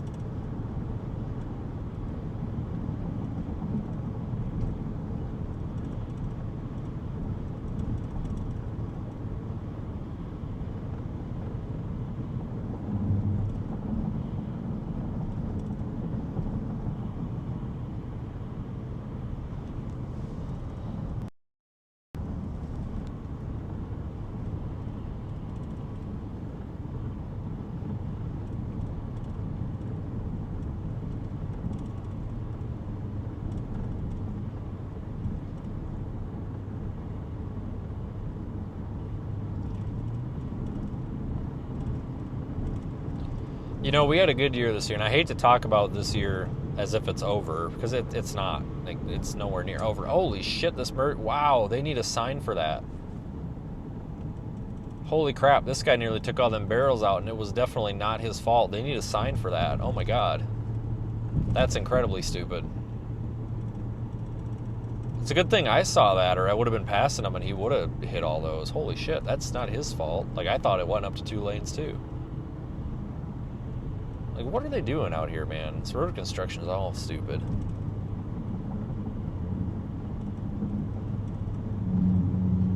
But, you know, and I hate to talk, 123 miles to North Platte. Oh my god, I started in North Platte. Jesus. But like I was saying, you know, this year's far from over, but if we considered this year up until now to be the year, I actually am really happy with this year. You know, we talk about it being a little bit slow. And it, you know, it definitely was, but I kind of liked it, honestly.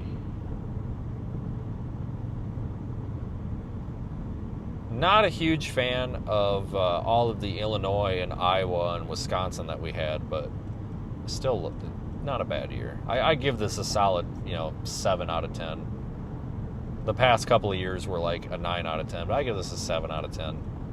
But it's funny though, like you go on the internet and like if you follow weather people, like so many of these kids, like they're just belly aching, and of course none of them are out. You're not going to have a good time if you sit on your ass. But a lot of these kids just belly aching. Oh, this year sucks. It's like, this year does. The year is what you make of it. There's going to be storms out here. Just because there's not tornadoes every 2 minutes doesn't mean that it's a shit year. Like, it's like I was telling Tony yesterday. I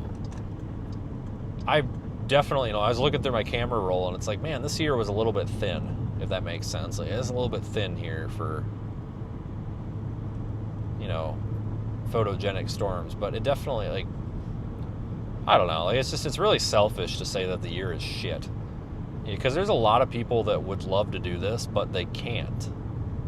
Like, they, whether it's physical limitations or financial or family, like, there's a lot of people that would kill to spend a year out here, and this would just be the greatest thing they ever saw. And then you got people that can do this, and they just sit there and bellyache about it. It's like, oh, God. Where I was going at with this is, like, you see so many people, like, saying this year sucked for storm chasing, and I don't know, guys. I mean, it definitely wasn't the optimal year. But you know what? It also wasn't, I don't know, it wasn't bad.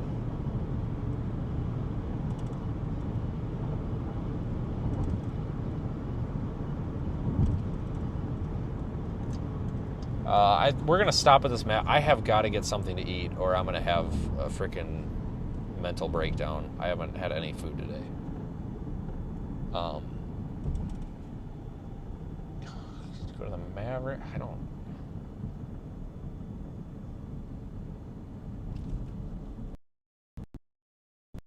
Sydney, you got to be a little careful about where you go, because Sydney does not have the best food.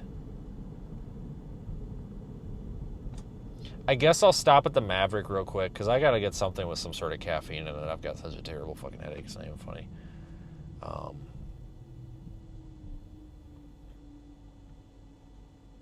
Water Tower. Yeah, that's the, like, Cabela's or Bass Pro Shops or whatever. That's, like, their headquarters. That's their water tower, I guess. So, whatever. Fun fact. Also up here, this is, like, Pablo's. Yeah, Floyd. Pablo, Floyd. Same thing. Floyd's Truck Center up here. Does anybody remember the significance behind Floyd's Truck Center? Probably not, but that's where we launched a weather balloon with Zach at the end of June when absolutely nothing happened, and we sat here like a bunch of idiots. It was right there at Floyd's Truck Center. Not a sponsor. I actually kind of want Arby's, but this time of night, it's usually not a good idea. It shows that I'm in mountain time still, and I don't know if that's true or not. I think it is, because I think it switches over at Ogallala. Well, what do you guys think? Should I try it? I'll try it. If it's crap, I'm going to blame somebody for it.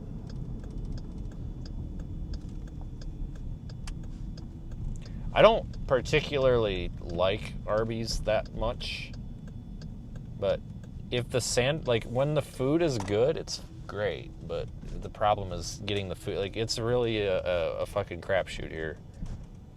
Like, I got horrible food poisoning from this dumpster fire of a fast food establishment once back in 2020.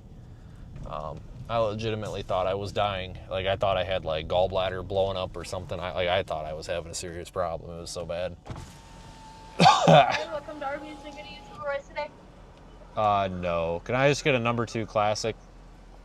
A number 2 classic? Yeah. Would you like that as a meal? Sure. All right, curly or crinkle? What do you have ready? Crinkle? Yeah, I'll just do that then. All right, and which drink on that? I'll just do the Powerade. All right, any sauce? Nope. All right. write 1042 at the window, please?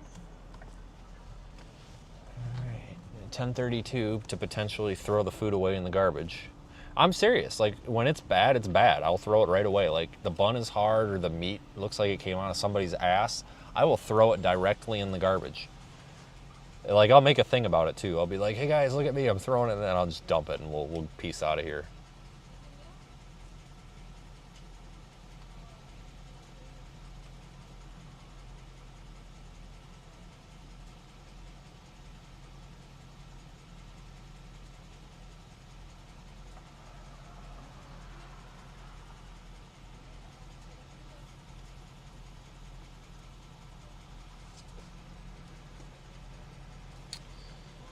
Hi, how are you? I'm okay. Here you are. All right, thanks. I got my drink before she charged my card. I should have given her a fake card and just peeled out of here. Got a free drink. I hope they don't pull me forward. If she pulls me forward, I'm going to be like, well, then what the hell was the point of getting the crinkle fries? Because he told me they were ready. All right, here you go. All right. I'll put it up for you. Okay. Are you serious? You always got to ask them which fries they have ready. Because their fries, for some reason, they'll have you sitting here for 20 minutes over some fries at this place. I mean, realistically, I'm probably throwing the food away, so... Like, I think we know that it's going to be terrible. The last time I was here in June, it was absolutely terrible. I mean, it was so bad. Like, I didn't even try it. Like, as soon as you unwrapped the sandwich, like, you could tell that you could pound it. You could basically hammer a nail in with it. It was so hard. I just wrapped it up and I threw it in the garbage. It was like, whatever. I didn't even feed the wildlife with it because it's like I don't want a little bunny rabbit or something choking on this rock.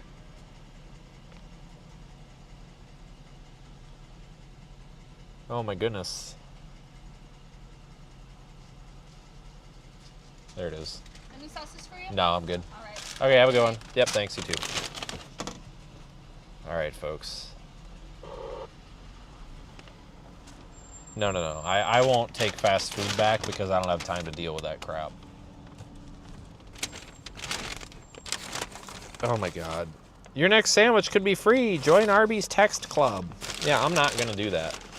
All right, I know everybody's dying to know. Is this thing a pile of shit? Hold on. God damn it, I think it's shit. Fucking rock hard.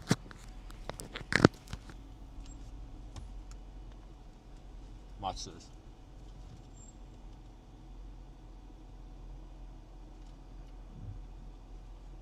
Hey. Hey, the sandwich is rock hard. Don't. Yeah, it's shit, dude. Yeah. There's a guy walking in or whatever, and he's like, there's some guy on his own walking in. So I was like, hey, the sandwich is rock hard. It's shit, dude. And he's kind of waves at me. And I was like, it's shit. And he kind of nods his head like, oh, great. I gave him his warning, so I passed it. I paid it forward. No U-turns. Well, then how the fuck am I supposed to go left?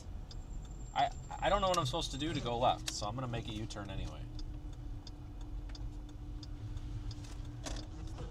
But, nope, terrible. Absolutely terrible. You could pound a frickin' nail in with this thing. Alright, guys, so if everybody could remember that for next time, that the Sidney, Nebraska Arby's is a no-go. That just took, 5 minutes off of my commute here. That's great. So that is a waste. The Sidney, Nebraska Arby's is a no-go. Do not do it.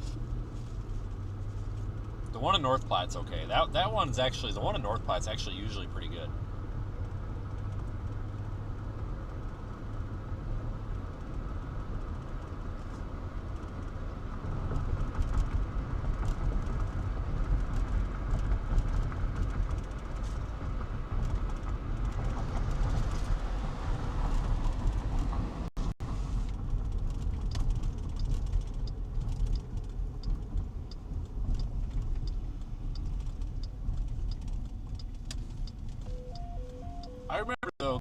like high school, Arby's was a really good place to go, but they kind of, not really anymore.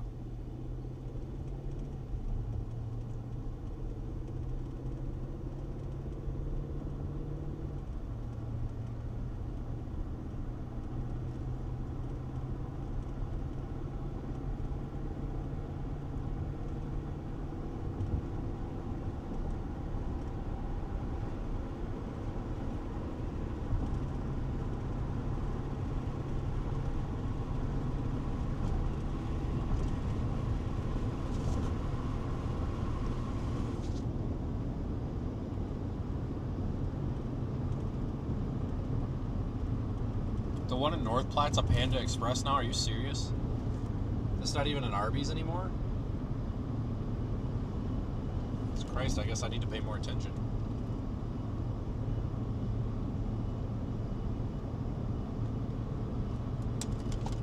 Wow, okay. Noted.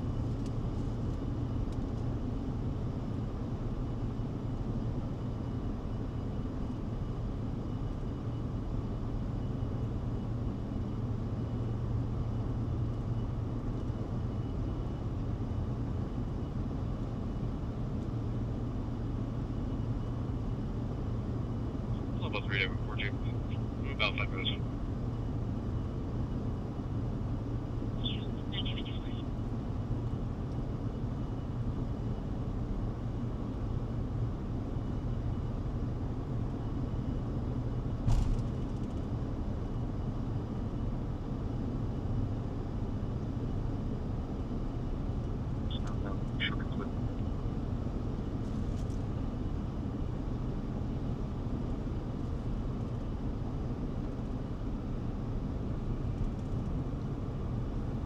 North Platte's changed a lot over the past few years, at least for somebody that hasn't lived there.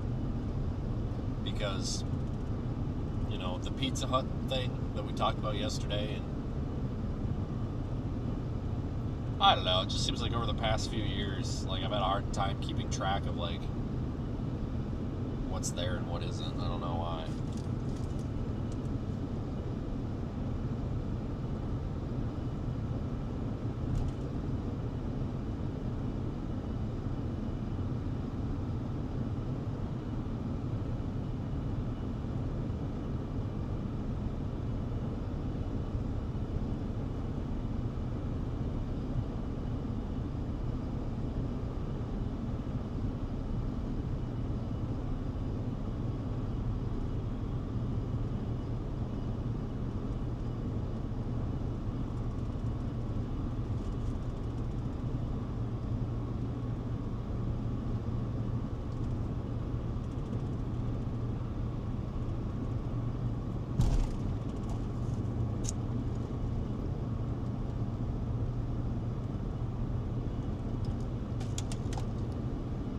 God dang, it's gonna take freaking an hour and Minnesota 480 policy for boy.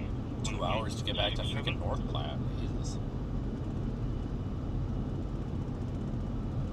It's probably a good thing well, I'm still gonna have to stop to get something to eat somewhere, but oh, really not much choice, is there?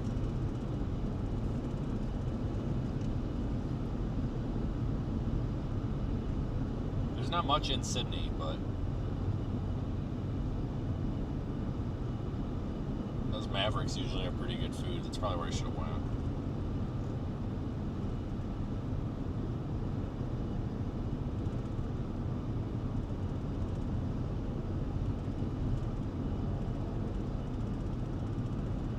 Yeah, guys, I'm about done too.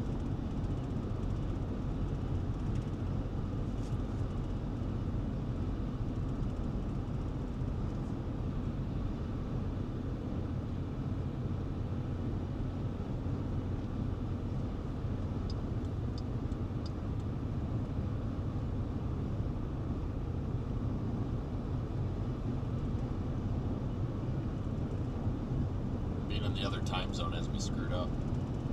It's really almost 9 o'clock, but it's 8 o'clock here.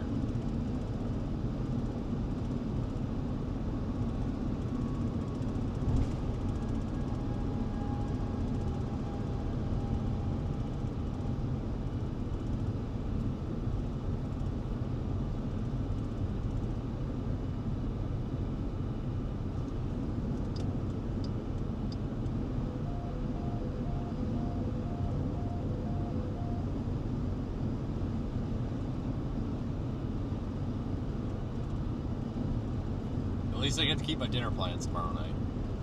Friggin' cheesy potatoes or whatever.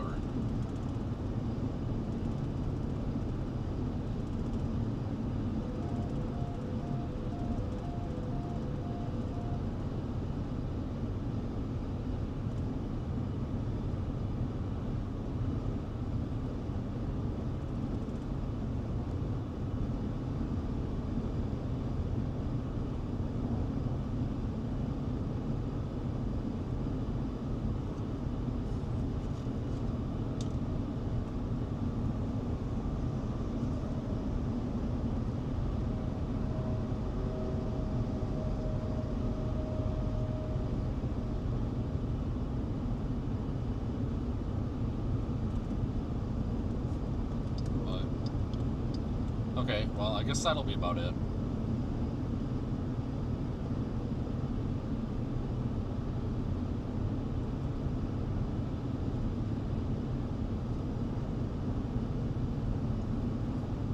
There's still a storm to our north that's got a severe warning on it, but man, it looks like crap. Like, there's not, I don't even think there's much of a chance for some lightning off of it for us, for even that.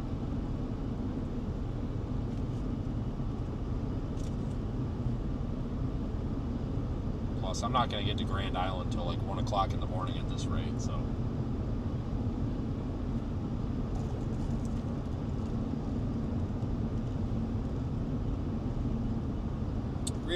Really, that's not that terrible. I mean,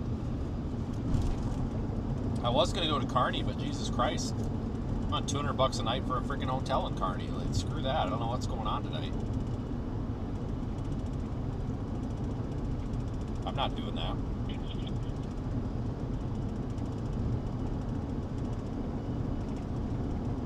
I'll drive the extra hour and a half. Or whatever it is.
All right, everybody. Well, you guys have a good night.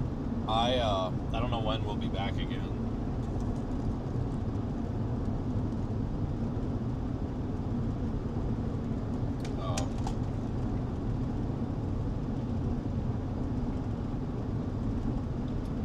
My guess is probably this weekend, somewhere.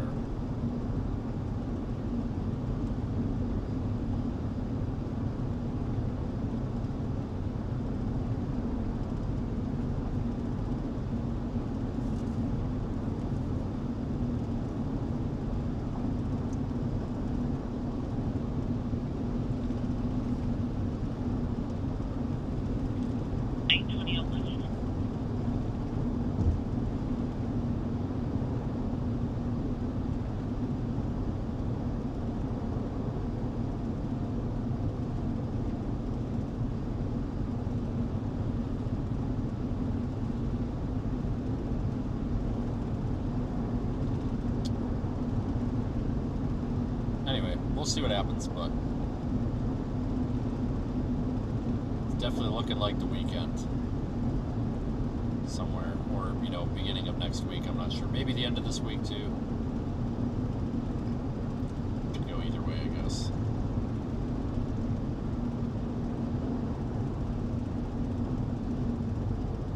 But I'm sure there'll be something coming up.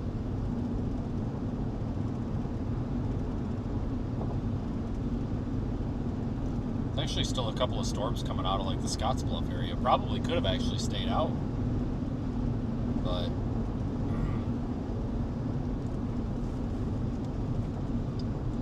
I want to get moving because I mean, like if I stayed out here, like if I had a hotel in Sydney, it would still be a 2-day drive home. I mean, I could do it in a day, but it would really suck.